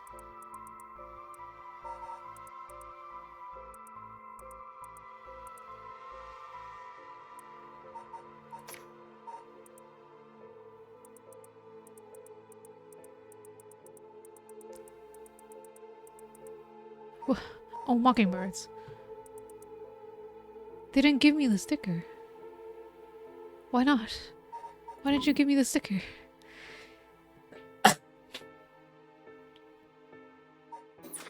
It's stuck to something.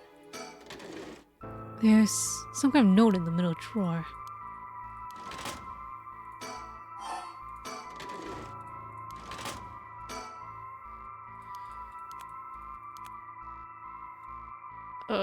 Trash.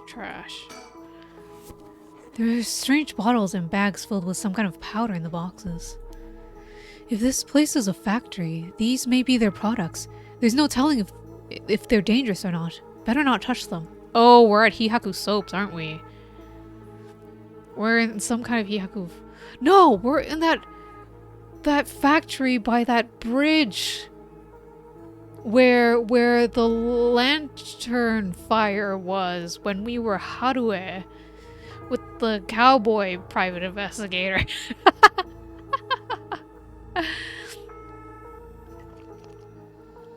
We're at that factory, right? But she did remember something about Hihaku too, so maybe it's owned by Hihaku Soaps? Better not touch them. That's why we had a big bottle of industrial soap. Oh, what's that? There's a bunch of garbage in the corners. Yes! This is it!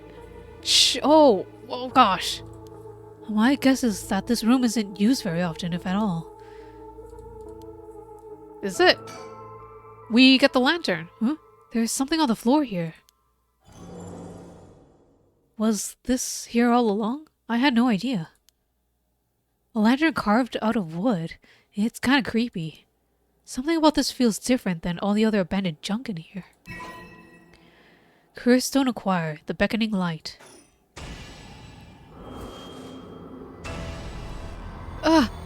What is this? My fault. I'm sorry. Forgive me. Such terrible regret. A resentful memory is flowing into my mind. The evil ones, the curse bearers, all of them by their own bane. You have acquired the power of the cursed stone, the beckoning light. You can use it to kill curse bearers using their own curses. Press use curse bomb when you wish to kill your target. You can use... What? Oh, shit, son. Is this one Seimei? Say... It's not Seimei. Seimei is the famous one. Seimon is the one we were looking for. Cause this seems more powerful than all the other ones, right? A murderous impulse seeps into my soul like thick black tar. Here we go. This is the one where some say it's benevolent. Yeah, you'll see a light and you follow it, basically. Kills by means of the curse they possess. One who has become a curse bearer. Kills one who has become a curse bearer. A resentful memory. A vague silhouette is framed by silvery moonlight near the bridge. It is a man, hunched over near death, with regret carved in his face. Visions of the past flash through his mind. Memories of the young couple and their daughter. But he has lost everything. He had repaid the kindness shown to him with evil. Though regret gnaws on him now, it is too late to undo it. His mind turns to the Onmyoji woman. It was her doing. No, the blame laid with him and his inexperience. He had foolishly involved himself with the forbidden, inviting evil into his life. I should have left the rite of resurrection well enough alone. The light of the man's life begins to fade as regret and anger wash over him in turns. If only I had accomplished it in the end. Alas, it is too late for now. I am prepared for hell. Perhaps in another life I can fulfill my dreams. Even if this body perishes, I can atone for my sins. Now it doesn't seem like Seimon, the Onmyoji. By this memory. Man, I don't know.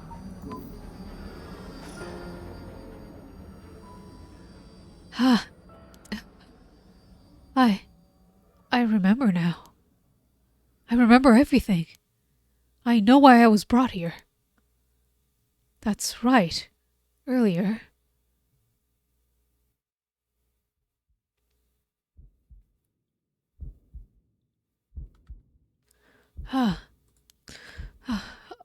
I feel sick. Where am I? Oh, I have to look around. Yes, that's correct. We finally have a confession. Confession. Oh boy. Someone's talking on the phone? Yes, quite stubborn. We had to use the maximum dose of truth serum. Okay, now we're getting into sci-fi. Truth serum? Did they drug me with something? There's someone behind me. Can I get a look at them? Ugh, my body won't move. Oh. Yeah, I knew it was this guy. It was Hihaku Soaps. That's where we are. Ah, you are awake. Ugh. Your head must be beginning to clear right about now. You... Takumi? Shit, you tricked me. Such a harsh accusation. It was you who was being uncooperative. What do you mean? What did you do to me? What was that about a truth serum? I assure you, you have nothing to worry about. You are in no danger. That being said, there may be some side effects. Memory loss, brain fog. It was you. You were the one who hurt Hajime. Try all you want. I'm not telling you shit. No matter. I already have everything I need. What? I am in the middle of a call with the chairwoman. Why don't you have a rest while you wait? Hey, stop. Get away from me.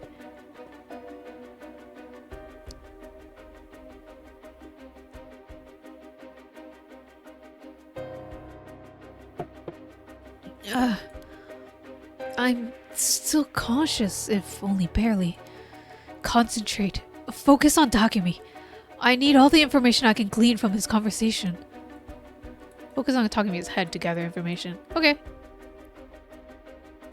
Correct. She does not seem to know where is hidden. Hajime Yoshimi was the same. Yes. Wasn't expected, but... No. You really did do something to Hajime.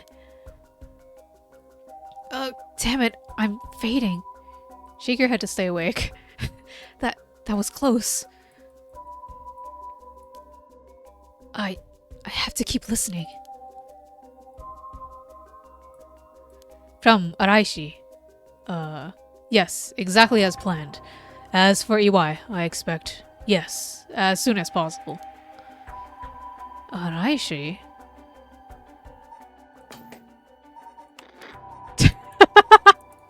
Who the fuck was that again? Hideki Araishi? Yes. Hihaku Soap's chairwoman contacted Araishi to do the right thing. The right of resurrection thing, not the right thing. And then now he's talking about EY? That's who wanted to do the youth. Sacrificed people to do youth spells. Yes, the curse will likely tomorrow, according to Araishi. I can't. Just a little more.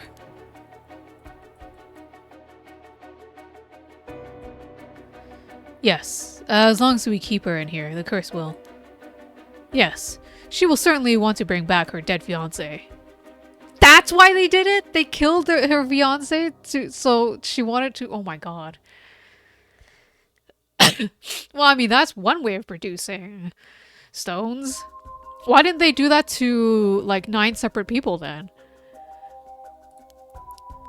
Is he talking about me? I'm fading again. Wake up. Wake up.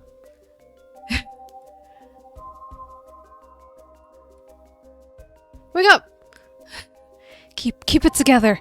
Anything I can learn. Yes, I will be leaving her here. I'll take the telephone with me. Ah, yes, that is in the cabinet. It should pose no problem. Yes, I have changed the lock. The year of the company's founding. I can't hold on any longer.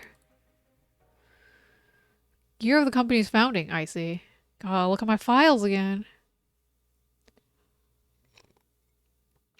That's right, I remember now. That man is Takumi Yumioka of Hihaku Soaps. He showed up at my hair salon about a month ago. He came to ask me to try out a new shampoo they'd made. We spoke about it again a few weeks later, but...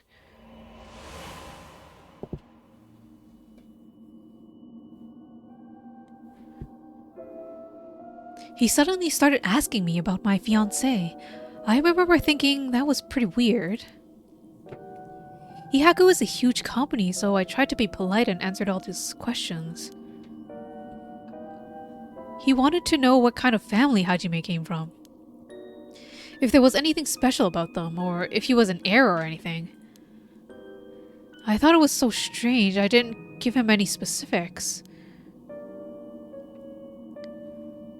And then that night, he never came to the place we agreed to meet, so I went to where he said he'd be going, the former Yasuda Gardens.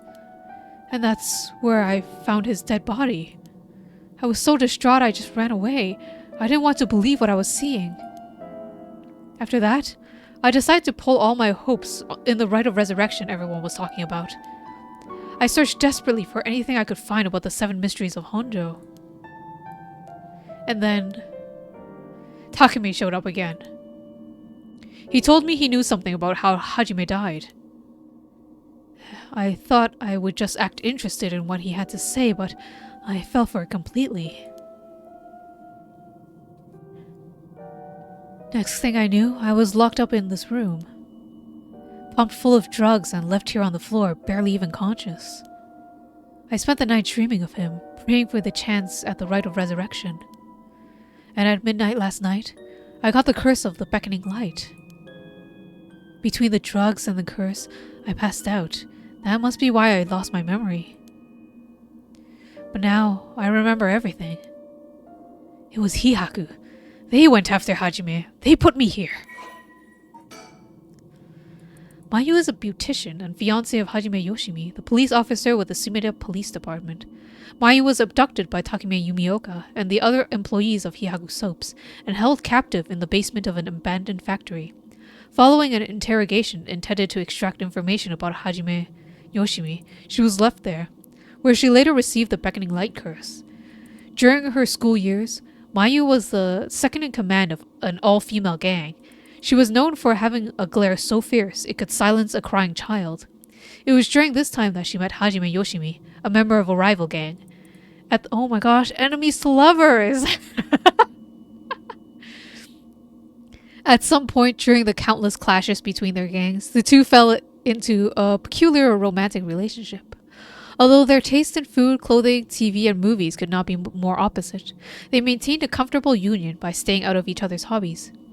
After being forced to repeat her third year 3 times, she dropped out of high school and began apprenticing at a hair salon on the recommendation of a friend. She also attended night school and was proud to earn her beautician's license 2 years ago. Mayu always cuts Hajime's hair, although he seemed content with her work, remarking, "My hair ain't much without Mayu's touch." She had been secretly plotting to give him a more stylish look. Well, shit.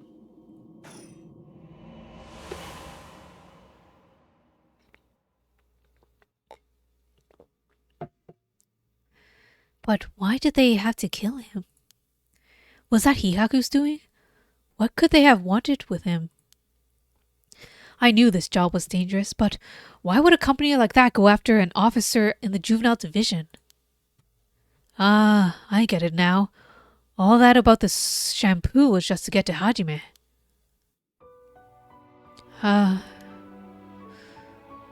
Hajime. You were always the kind of guy who could shoulder any burden with a smile on your face. What burden were you carrying this time? To be targeted by a company that's more than willing to kidnap and drug people. Was it something you couldn't tell even me? No. Takumi said he had gotten some kind of information out of me using the drug. Could I have had Hajime's secret somewhere in my memories? If I did, what could it have been? Did Hajime tell me something? Whatever it is, just let me say one thing. Fuck you, Hihaku. I'm not about to let any of this go the way you want. Yeah, that's right. It's up to me to protect any secret that Hajime was trying to hide. I'll finish whatever it is he didn't get a chance to. After all, it's always been up to me to clean up your messes. It's okay. Whatever you got yourself into, I'm sure you had a good reason. We're gonna take them all for all they got. Just you wait and see. Alright, it's about time I got out of this dump. I just remembered that I heard the rules for the rite of resurrection when I got this cursed stone. But killing other people to bring someone back? That's out of the question. Hajime would never accept sacrificing another person to come back himself. None of this was ever an option to begin with. The way we lived, ever since we were kids, we were always ready to die if that's what it came to. We'd never take our foot off the gas just because we were scared of death. We were never such big fans of living anyway. That's why we were always prepared for it. I used to wonder if we took things a little too lightly. But that's just how much we trusted each other. So, I have no use for some shitty rite. And that's the truth, Hajime.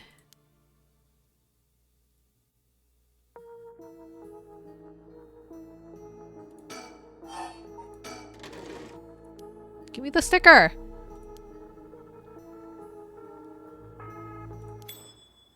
Wait, this is that thing. Was Hajime a fan of delinquent bird stickers? Hajime, thanks for waiting. Oh, what's wrong? You're wasting that handsome face of yours by looking like that. Huh? You think? I think I'm plenty handsome. Can't argue with that. Are you not meeting with that girl today? Hitomi, I mean. Nah, she's off doing who knows what. That's too bad. I just found a hair catalog I thought would be perfect for her. Seems like you're pretty worried about her. Yeah, she reminds me of myself at that age. I can't help but worry. You think? You think? I'd say she was a little ball of sunshine compared to what you were like. Shut up. I'm talking emotionally. She needs an adult who can understand how she feels. She's like a kitten. She thinks everyone around her is out to get her, so she bites at all of them. Huh, you might be right. So, tell her I want to see her, will you? Sure, I'll do that, but... This other girl I ran into the other day is a tough case. Oh? She must be really something if you don't know how to deal with her. No, it's not really that kind of thing. Some people just have so much misfortune thrown at them. What do you mean by that? Well, I can't really get into the details, but she might have the talisman I've been looking for. Said it was a memento from her father. Could we really be related? Related? But if it's not like I can just take it from her. The talisman? Relation? Is he Samon's relative? Descendant? What are you mumbling about? Who's related to who? Sorry, it's nothing. It's about that thing with your family, isn't it? Is she the one who has a piece of the book that your ancestors left behind? Oh my god, he is. I didn't think it was this cop that had it. I didn't think Hajime was super important, but he has a face for a reason. In this kind of visual novel, if you have a face, you're important. Piece of that book that your ancestors left behind. Huh? Mayu, how do you know about that? God, I forget how dense you are sometimes. How long have we been dating now? Besides, you were the one who came crying to me about it when you got wasted that one time. Rambling about how this old book you're supposed to inherit is hidden in these 2 talismans. And that something was giving you a bad feeling about it and you need to be careful. Oh, right. That's all I know though, and I wasn't planning to try and pry any further. But if it's something important you need to protect, then what are you waffling about? Yeah, you're right. Thanks, Mayu. I feel a lot better now. Oh, that's right. Did you hear? The mockingbirds were seen in Honjo. Huh? Well, that came out of nowhere. Mocking what now? It's an urban legend about these bird stickers that show up out of nowhere. I was always kind of curious about them, but I never thought they'd be in Honjo. There may be a bunch showing up all over town, so we gotta keep an eye out. You feeling alright? What's gotten into you? Yeah, the bird stickers are probably part of the good endings, you sure? I have to find them all! I need the best ending! What's so special about these birds? Come on! One of them's a penguin with a pompadour! You can't tell me that isn't the greatest thing you've ever seen! That's so dumb.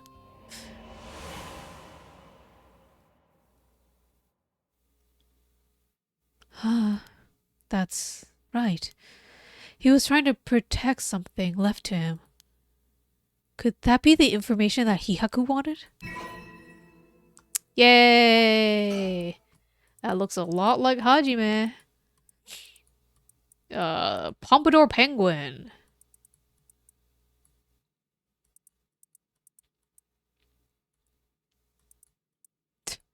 These are so funny. They need to make these real stickers as merch, okay? These better be merch. I'll look it up right now.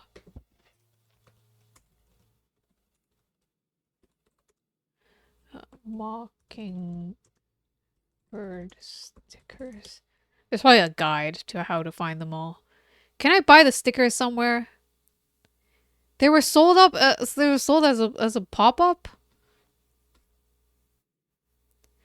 They were sold at a pop-up store in Japan. Their online website recently. Unfortunately, they aren't available. So they did make it a product. That's fun. But only a very, very, very limited product.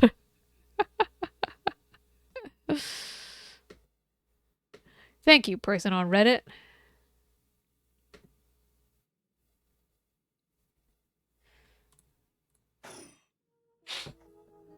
Alright.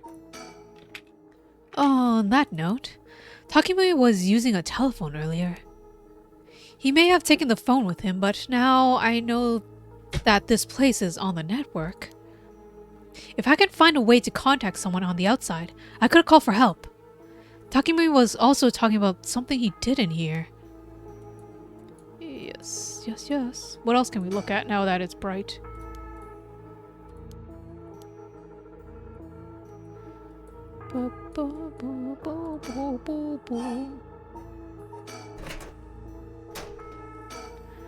Absolutely nothing's in the right locker, right?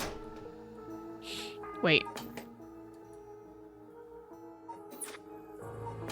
I don't get this. Chemical flammable liquid ventilation if leaked integrity thoroughly.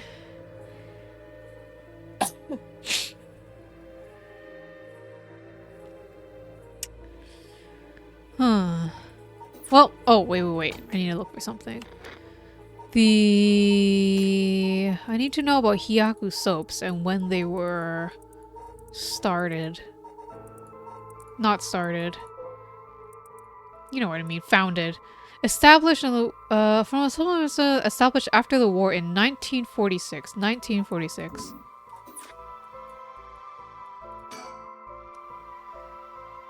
Oh yeah, Takumi says something about this.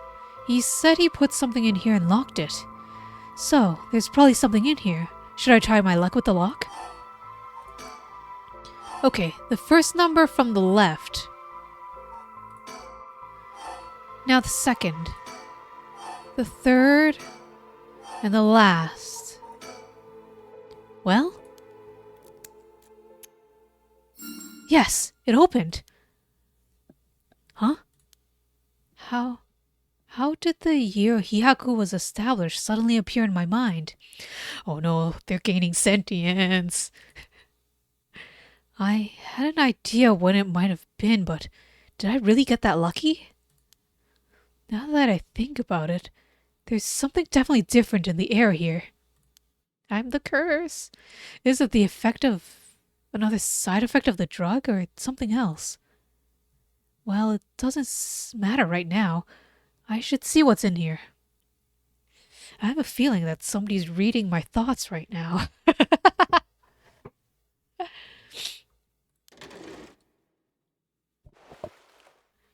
What is this thing? Well, I guess I might as well put it on. And it looks like some sort of phone, but there's no receiver. It's a fax machine. Wait! That's how we fax Harué? Oh, I know. This is a fax machine. I've seen commercials for these on TV. If I remember correctly, it's used to send copies of documents to other people who have one. What an age we live in where we can send letters and things without going through the mailman. This means I can call for help without a telephone. I've never used one before, but if I can connect to the power and the phone line... Alright, we've got power. Now I just need to figure out who I can send it to. What else do I need? I found a bunch of paper in the cabinet. I'll need a pen to write with.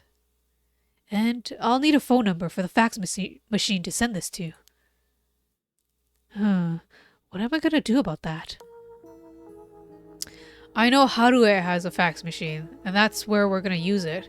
Oh man, Mayu is the one who's the most aware that there's somebody here with her.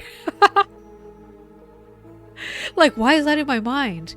In this locked room, why do I know everything? And then once I put in the phone number, she's gonna know.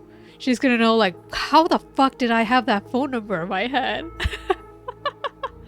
A typical office desk. Get the pen, get the pen, get the pen! Though, I better check that it actually works. Cabinet and the fax machine was in. Empty now. I need a pen and a phone number for the Max machine. Alright. I guess I have to suspend it here because manga magazine. A manga magazine called Weekly Shonen Scorpion.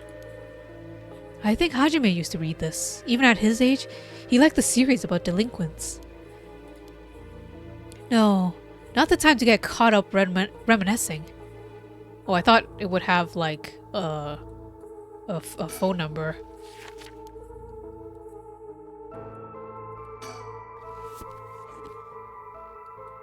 Yeah, I think I need Harue's phone number. I thought there might be some kind of transceiver in here, but it doesn't look like it. Just a bunch of junk. Better search elsewhere. Alright, did I click everything? Air duct? I bet it could fit in the air duct, but that doesn't matter if I can't find a way in. I think I clicked everything.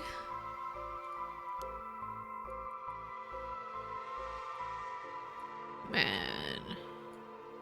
Look in the mirror again. No, Mayu, this isn't the time to start feeling sorry for yourself. Just watch. I'm going to get out of here in no time. Sure. Hajime might be able to bust that lock, but I don't stand a chance. There's no opening this door. There's no opening this door from the inside. What do I do? Alright, I think I suspend now. This chapter will be suspended. You can resume from the story chart to start playing again from the same point. Oh man. I guess I go here? Oh, I really want to know, but it's also getting kind of late.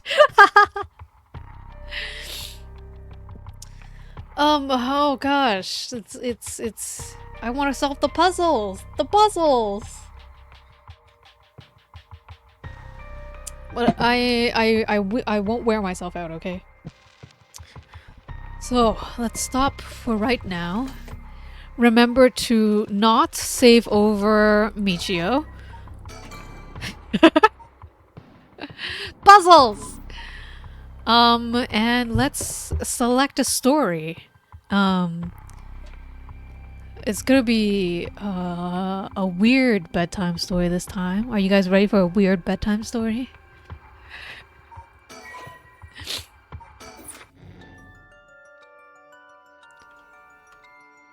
Let's see if I can... What screen should I use for a weird bedtime story?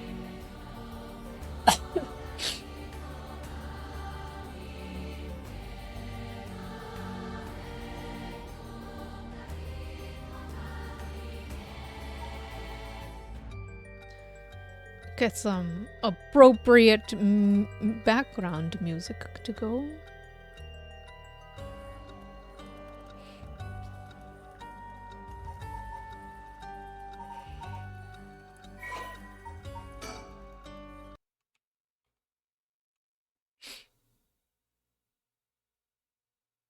Music? Music, where are you? Music?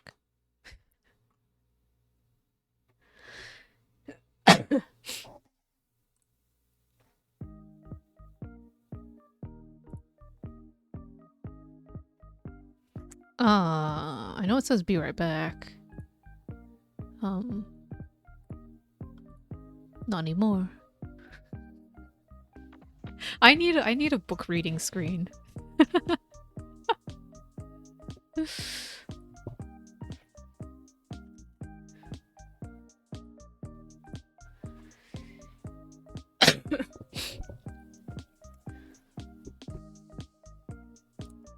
Maybe I'll just put myself here for now.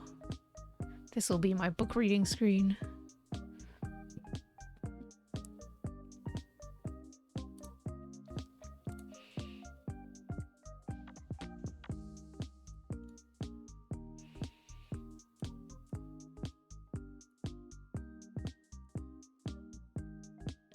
Where should I be? There's no good place to put me. mash myself into a corner for now, I guess. Here I am.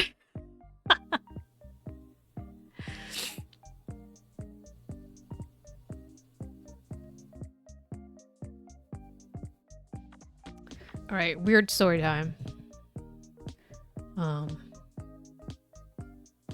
Instead of our usual story from Beatrix Potter, let's read some free short stories from Amazon.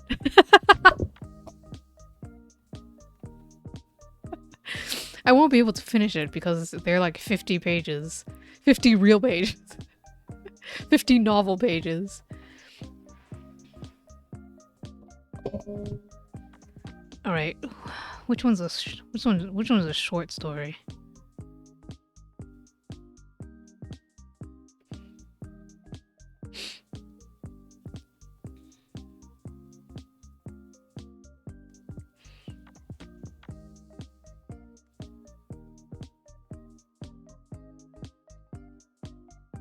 Should I read? Do you want to choose? Do you want to choose the book?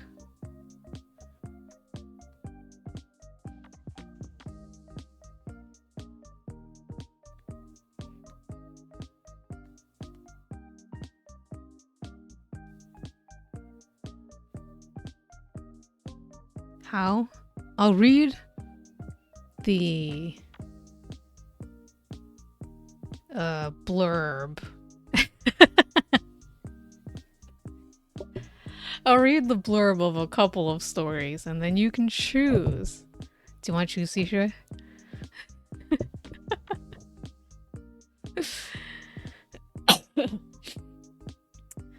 All right. This is 11 Numbers by Lee Child. An American mathematician's assignment in Russia spirals into a high-stakes maze of shifting loyalties and intrigue. Nathan Tyler is an unassuming professor at a middling American university with a rather obscure specialty in mathematics. In short, a nobody from nowhere. So why is the White House calling? Summoned to Washington, D.C. for a top-secret briefing, Nathan discovers that he's the key to a massive foreign intelligence breakthrough. Reading between the lines of cryptic series of equations, he could open a door straight into the heart of Kremlin and change the global balance of power forever. All he has to do is get to a meeting with the renowned Russian mathematician who created it. But when Nathan crashes headlong into a dangerous new game, the odds against him suddenly look a lot steeper. Right, so this is the mathematician spy story, okay? Remember that. What's the other short story?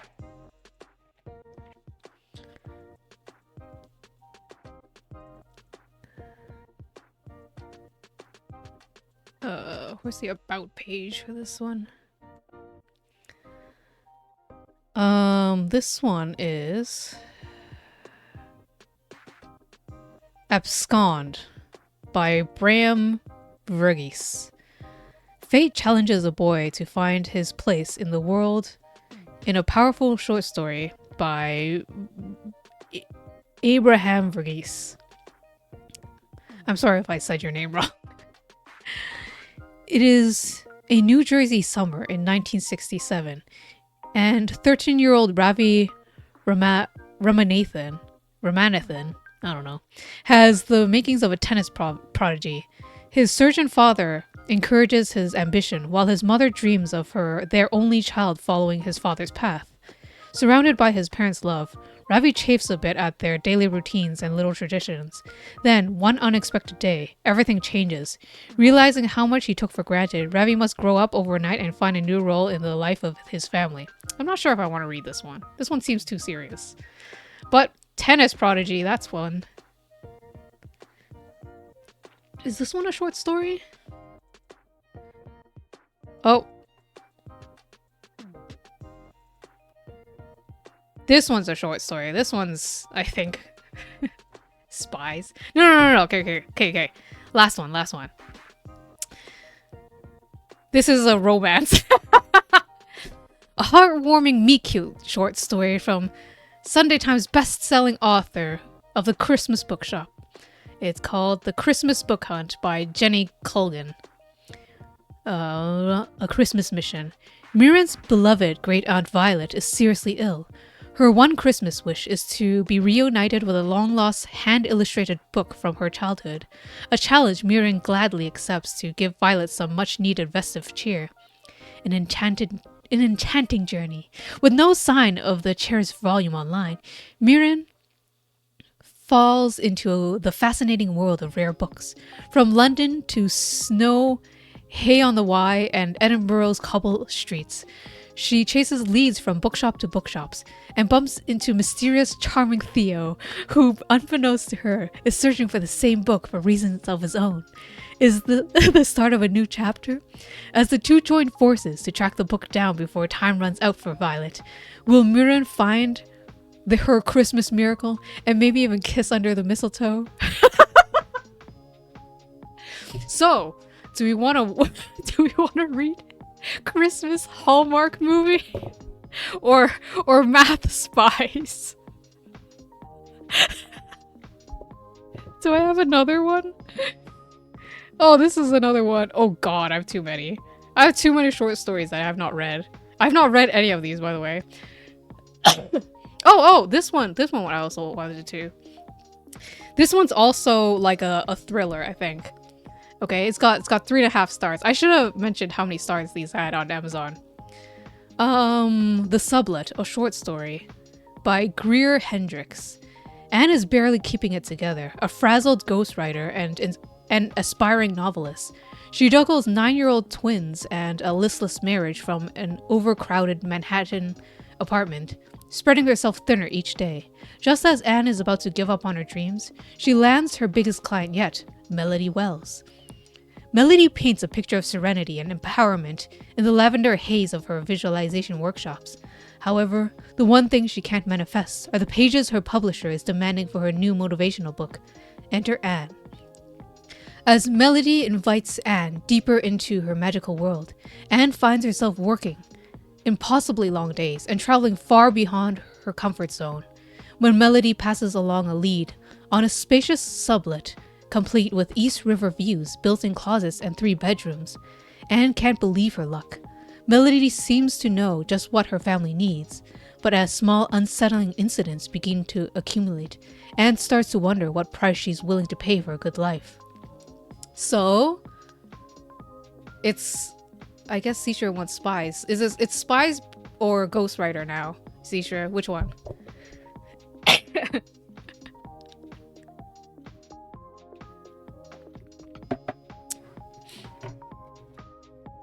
Math spy or single mother ghostwriter? Ghostwriter sounds depressing. It sounds like a lot of real life single mother problems. So math spies. Okay, we'll go with math spies. I'm pretty sure math spies. What is it considered? What genre is it? Lee Child's 11 Numbers. I don't know. It's an Amazon original series. Let's see how many stars it has. We've got a good 4 stars on it. Typical read is 1 hour, 50 pages. Don't think so. I can't read all of it tonight, but the next time I get a bedtime story, we can continue. There's a work of fiction, etc., etc.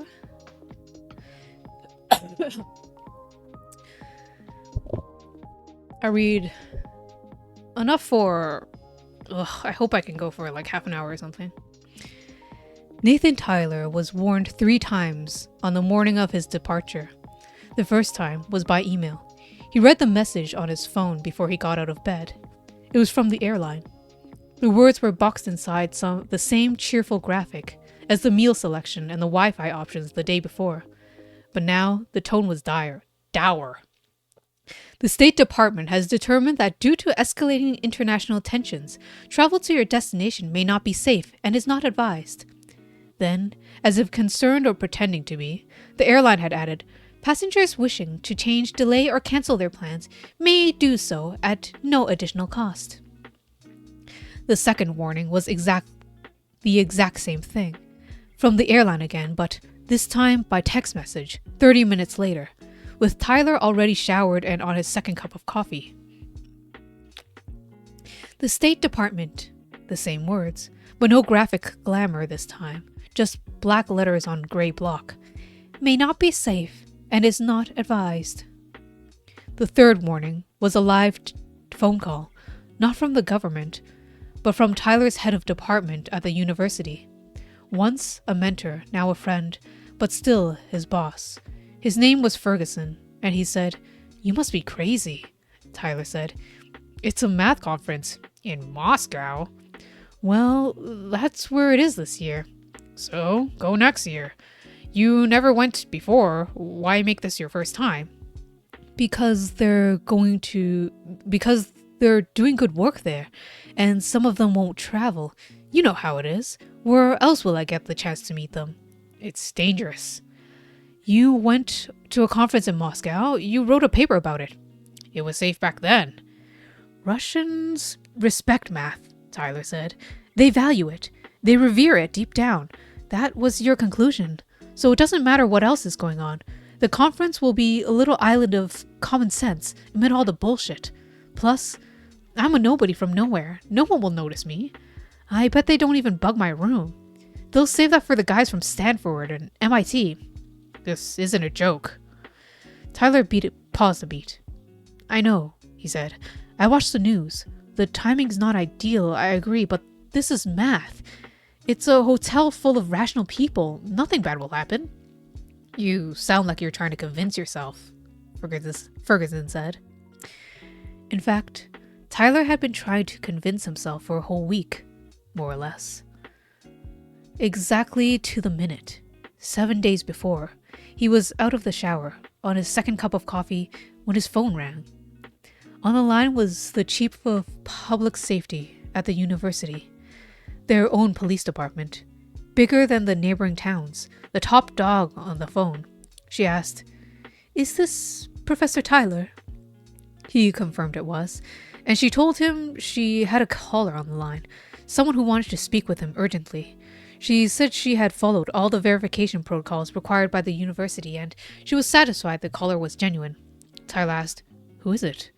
He got no answer, just a click on the line, then a buzz, then a hum, then a voice, which asked, "Is this Professor Tyler?" He said it was. The voice said, "This is the Chief of Staff's office at the White House." "What?" Tyler said. "Washington, D.C., the voice said. "The White House. The Chief of Staff's office." "Okay. I am required to inform you that you must regard this conversation, and any subsequent conversations we may have, as classified, at the very highest level. These conversations must not be repeated, revealed, divulged, described, or even alluded to in any way at all. These conversations never existed. They never happened. Do you understand, sir?" "I guess," Tyler said. "Sir, is that a yes or a no?" "Yes, I understand." "I am further required to inform you that there are federal laws and regulations that impose severe penalties for betrayal of classified information, up to and including life imprisonment." "I understand," Tyler said. "But what is this? Have I done something wrong?" "No, sir," the voice said. "Quite the opposite. We'd like your help with something." "My help? Seriously? What have I got that the White House wants? Are you sure you're talking to the right guy?" "Yes, sir, we're sure." "So, what is this about?" The voice said a black car would arrive at his door in 30 minutes, and he was to get in the back. The black car arrived dead on time, driven by a silent woman in a dark suit. She drove Tyler 40 comfortable miles to the private aviation terminal at the country's regional airport. Behind a chain-link fence was a gaggle of propeller-driven hobby planes, and behind them was a business jet with its engines running. Its door was open and its stairs were down. The car drove in through the sliding gate and stopped 10 feet from the plane. "Is this for me?" Tyler asked. "Yes, sir," said the woman, the first word she had spoken. "They're expecting you."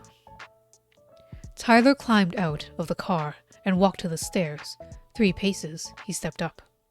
He held the thin chrome rail. His experience of flying was about the same as any other junior academic, which was to say fairly extensive, but all of the work-related and coach class. Normally, he boarded by group number through a jet bridge jammed with shuffling people. At the top of the stairs, a man was waiting, dark suit, standing by like a flight attendant. Tyler stopped and looked and took a nervous breath. He said, "I won't get on board until I know where I'm going and why." The man said, "Maryland." "Where in Maryland?" "Joint Base Andrews." "Is that Andrews Air Force Base?" "As was." "Why am I going there?" "I have no information on the subject." "Not enough," Tyler said. "I want to know why." "It's called Need to Know. Basic security. This is classified. This is a classified operation. We're not even filing a flight plan. This trip doesn't exist, and they had to tell me where to take you, but they were never going to tell me why." "Okay," said Tyler, which it was, need to know. "Logical and rational," he said. "But your orders can't end with just dumping me on the apron and flying away. Who are you handing me over to? You must know that." The man said, "You'll be met by the Secret Service. I assume they'll know the next move, but I don't. That's how it works."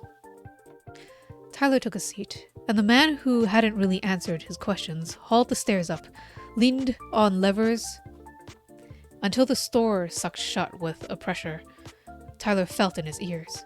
The man pointed out a small refrigerator drawer and said that there were soft drinks in it. Snacks on the drawer below. Then he moved up and front, and Tyler saw him climb into the pilot's seat. Not a flight attendant, after all. Which made sense. Need to know. Why involve extra people? Tyler's seat was a plump version of what he imagined were installed in Italian sports cars. The leather was buttery, the carpet under his feet was thick, the plane was solid and stable, and its engines were quiet. What have I got that the White House wants? That had been his first question. Back when it was just a phone call, now it was a private jet. So, what did he have? Or, more logically, what did he have that somebody else didn't? Otherwise, that somebody else would be on the plane, not the nobody from nowhere. He wasn't sure what he had. He wasn't falsely modest. He was a very able mathematician, but there were 50 others in the world just as good. Maybe 100. His publication history was competitive. He had contributed to all the important journals, but so had 50 others. Maybe 100. His debut had been his PhD thesis. Groundbreaking, really, but in a field no one was interested in. Nothing about him stood out. The landing was unannounced. No instructions about tray tables or seats back or upright positions. Just a rapid descent and then wind roar as the wheels came down. The plane rocked and bucked, stiff and tight like a dart. It touched down and braked hard and taxied fast. In a remote apron about 100 yards from anywhere else. Waiting there was a shiny black Suburban. 2 men in blue suits were standing next to it. The pilot kept his engines running. He climbed out of the seat and dropped the stairs. Tyler wasn't sure whether he should thank the guy for the ride. In the end, he didn't. He just ducked his head and stepped out without a word. On the ground, one of the men opened the Suburban's rear door. Tyler asked him, "Where are we going?" "Fort Meade, sir." "Oh," said Tyler. He had been expecting the White House. He asked, "What's at Fort Meade?" "Many things," the guy said. "It's a multi-purpose facility, including 100 acres to store the overspill from the Library of Congress." "Can you tell me specifically?" "The Westgate, specifically. We hand you off to the second team of agents." "The same as the pilot. It's called Need to Know. Basic security. This is classified operation." Tyler got in the car. Fort Meade's Westgate had a wide, black-topped area in front of it.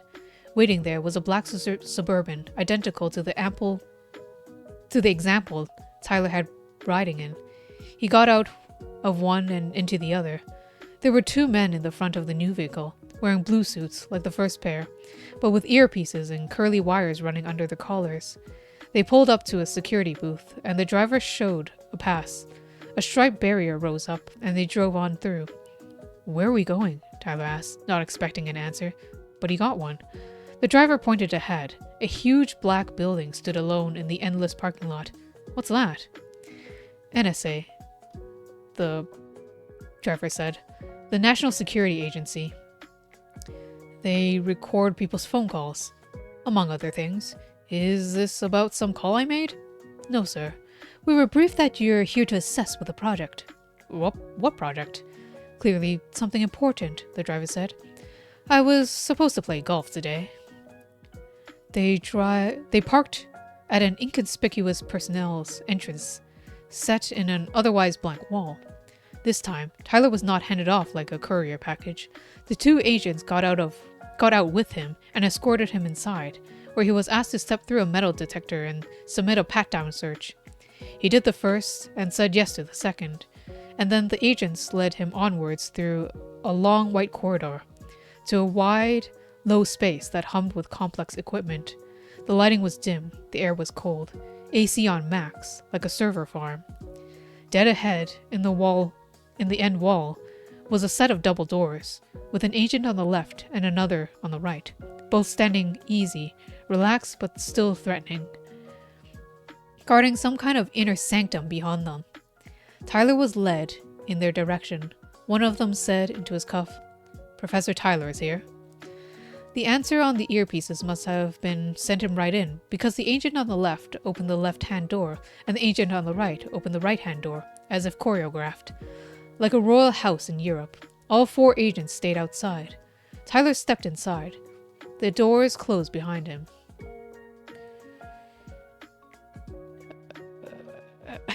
Tacit. That's all we got from this. We shook the guards. Just kidding. In the room were desks and cables and keyboards and flat-screen monitors. The 4 men. Tyler didn't know the 2 of them. Or maybe he did, a little. Maybe he had seen them in the background while someone else made a statement on TV. He knew the other 2, that was for sure. The 3rd man was Oliver Bailey, the greatest living American mathematician, certainly the most famous, the most prominent and most visible.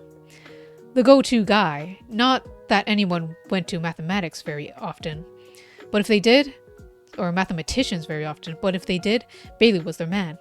Richly deserved, Tyler thought.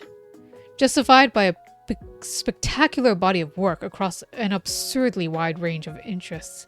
Really, a historic figure. The 4th man in the room was the President of the United States. The President radiated charm and charisma and power.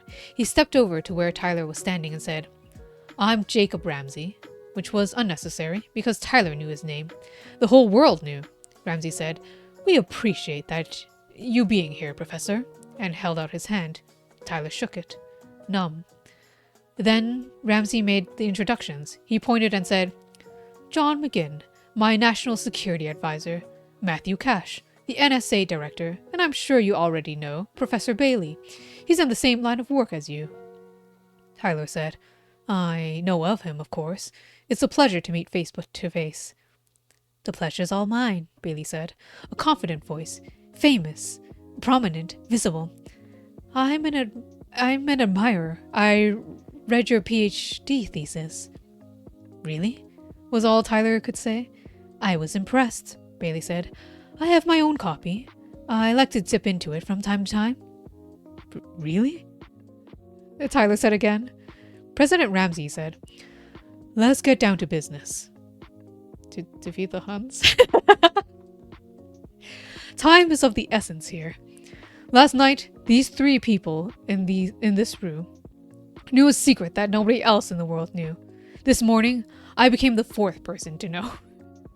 You would become the 5th, Professor. Is that okay with you?" Tyler paused a beat. "Are you sure you're talking to the right guy?"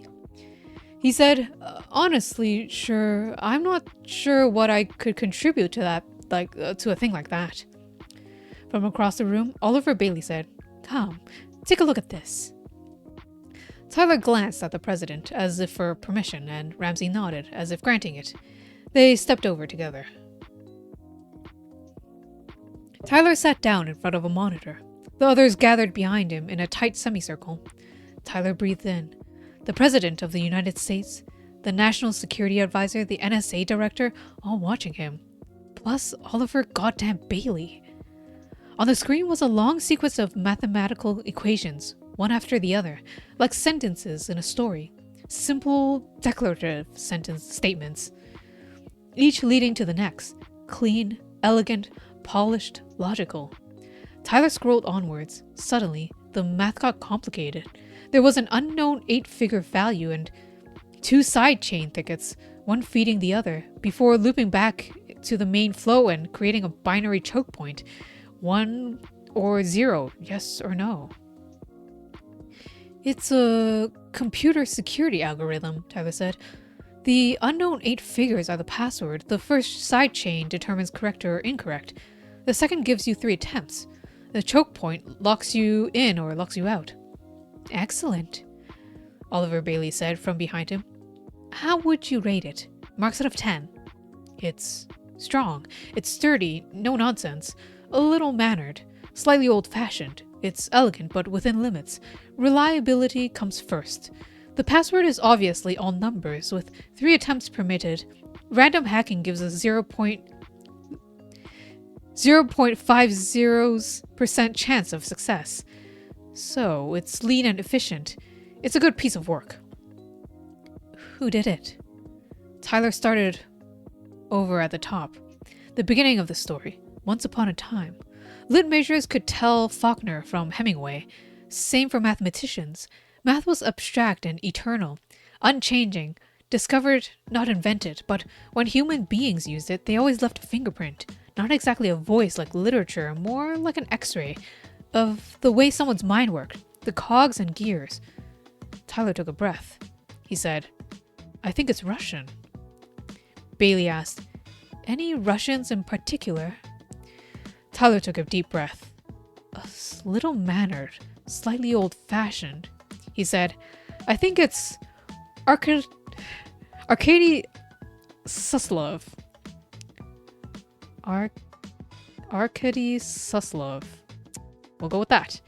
Excellent, Bailey said, partly satisfied, partly triumphant. Arkady Suslov was the Russian Oliver Bailey. Even more so, Tyler thought. Older, more mysterious, reputably eccentric. The grand old man. A historic figure for sure. Congratulations, Professor, President Ramsey said. Tyler turned in his chair to face him and realized Ramsey was talking to Bailey, not him. They were shaking hands. Bailey had a humbled look on his face, like he performed miracles every day. No big deal. But what miracle? Wait, Tyler said. What did he have that the White House wanted? His PhD thesis? Bailey's absurdly wide range of interests. Above all, Suslov's eccentricity. He turned back to the screen. Checked here, checked there, checked a third place. The miracle was that he had lived up to his advance billing. Bailey had recommended him. Ramsey had sent for him, and he was about to deliver, right on cue. He said, the password is the Kandinsky number. The whole thing is built on Kandinsky numbers. Suslov absolutely loves them. Excellent, Bailey said. This is why we called you. You, me, and Suslov are the only people in the world serious about Kandinsky numbers. Time out, Ramsey said. I'm a politician. I'm an hour into this. I need to understand it better. Bailey gestured to Tyler, yielding the floor. Tyler said, Kandinsky numbers was the leading number theorist in the 19th century. He proved there's a category of numbers with unique properties. Not so much what they are, but what they can be used for. These are the Kandinsky numbers. They're all prime numbers, but not all prime numbers are Kandinskys. Why are they so important? Ramsey asked. They're not important, Bailey said. They're interesting, that's all. except that Suslov believes that they make for strong security algorithms, which is a respectable position. Internal calculations with Kandansky numbers tend to be fast and robust, useful for high-stress situations. Where speed is critical, I can't argue with him, Tyler said. There are only about 90,000 eight-figure Kandansky numbers. Is that enough for a password? Doesn't matter, Bailey said. You can't see the design from the outside. You have no option but to try all 99 million possibilities. The external odds remain the same, Ramsey asked. Then, why go to the trouble? It's Suslov's personality, Bailey said. He likes to be cute. He likes things to rhyme. We all like to put our signature on things. Tyler turned back to the screen and scrolled through, slowly listening to the music. He said, This is tough and plain to the point. No one answered. He said, It's military, isn't it? No answer. You have a roadmap into the Russian military's computer system. Look again, Oliver Bailey said. You're missing something. Tyler scrolled through again, this time listening for a bum note. It was in the second side chain, the 3 strikes and you're out section.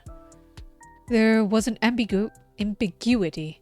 It would be possible to throw the whole section into an endless doom loop for as long as you wanted, not just 3 strikes, not anymore.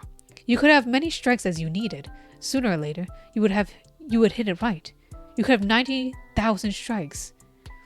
Tyler said, You're already inside the Russian military's computer system. Welcome to the club, President Ramsey said. You're the 5th member.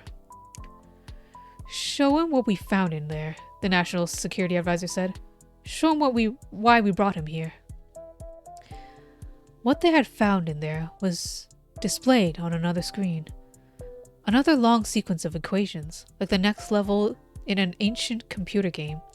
You battle through one scenario and you're rewarded with a new one, the same but different.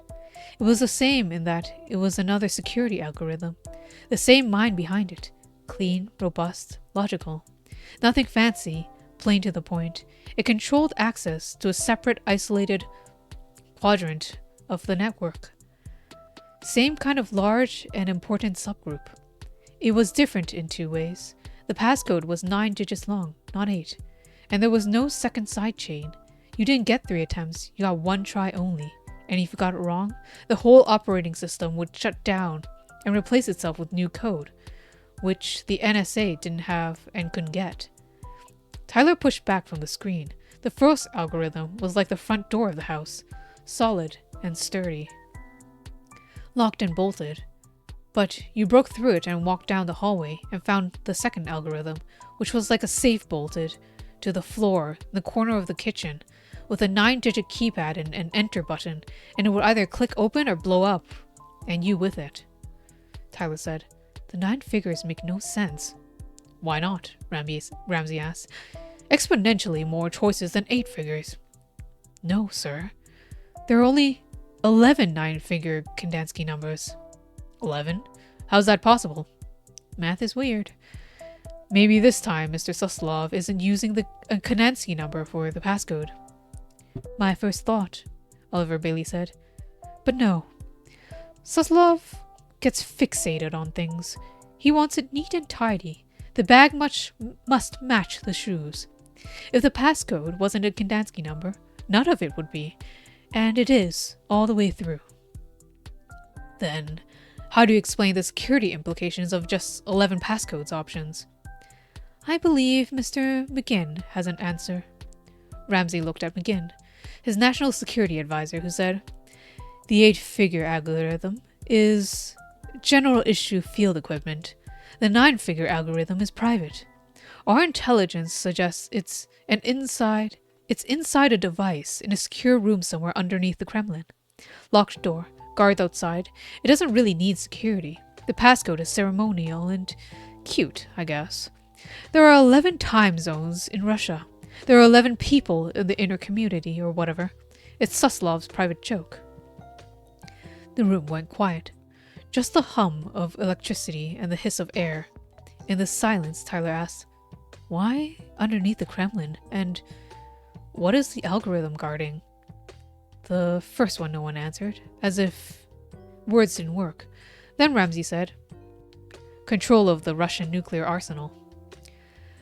Of course it's nuclear weapons. The strategic considerations were obvious, but... Actually, I'm gonna stop here. It's the perfect, third of the waypoint. So I could possibly finish this in 3 tries. So far, it's a lot of math mumbo jumbo. We're 1/3 of the way through, and it's a lot of math mumbo jumbo. How are you feeling so far, Sisha? It sure is.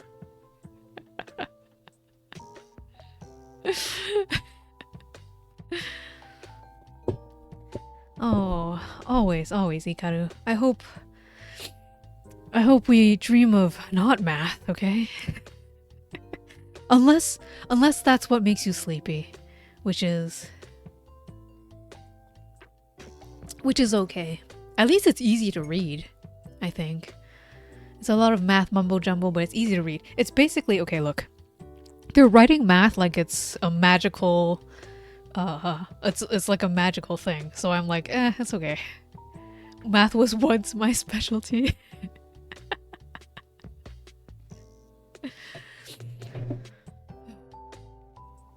I used to be somewhat better at math, but it's okay.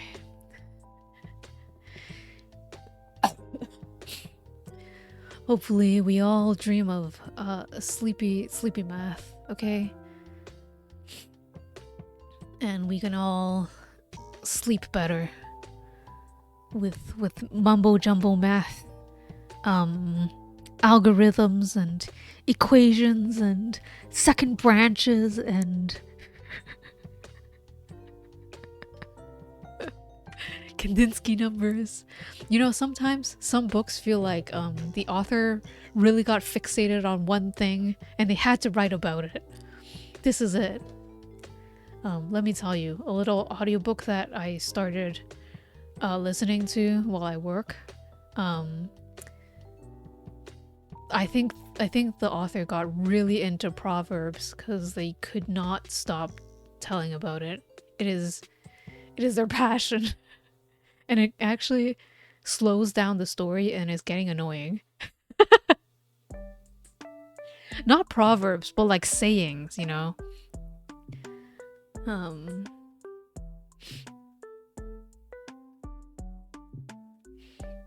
I can't think of an example right now. As a writer myself, I can agree with that. You just get really into something and then you write a plot all around it. Idioms? Yeah, idioms. That's it. I think it's a well-known thing. A well-known book, because I got to a quote and then I was like, oh, that's where that comes from. All that research or something. They had to write their tax write-offs, okay? Their tax write-offs. Well, anyways, yes, it's a good time for a good night. Dream of your obsession, okay? I think that'll be a sweet dream. Whether you dream of math or gotcha. I hope you have good sleeps. Good night, Sisha. Good night, Ikaru. Otsu Yinions.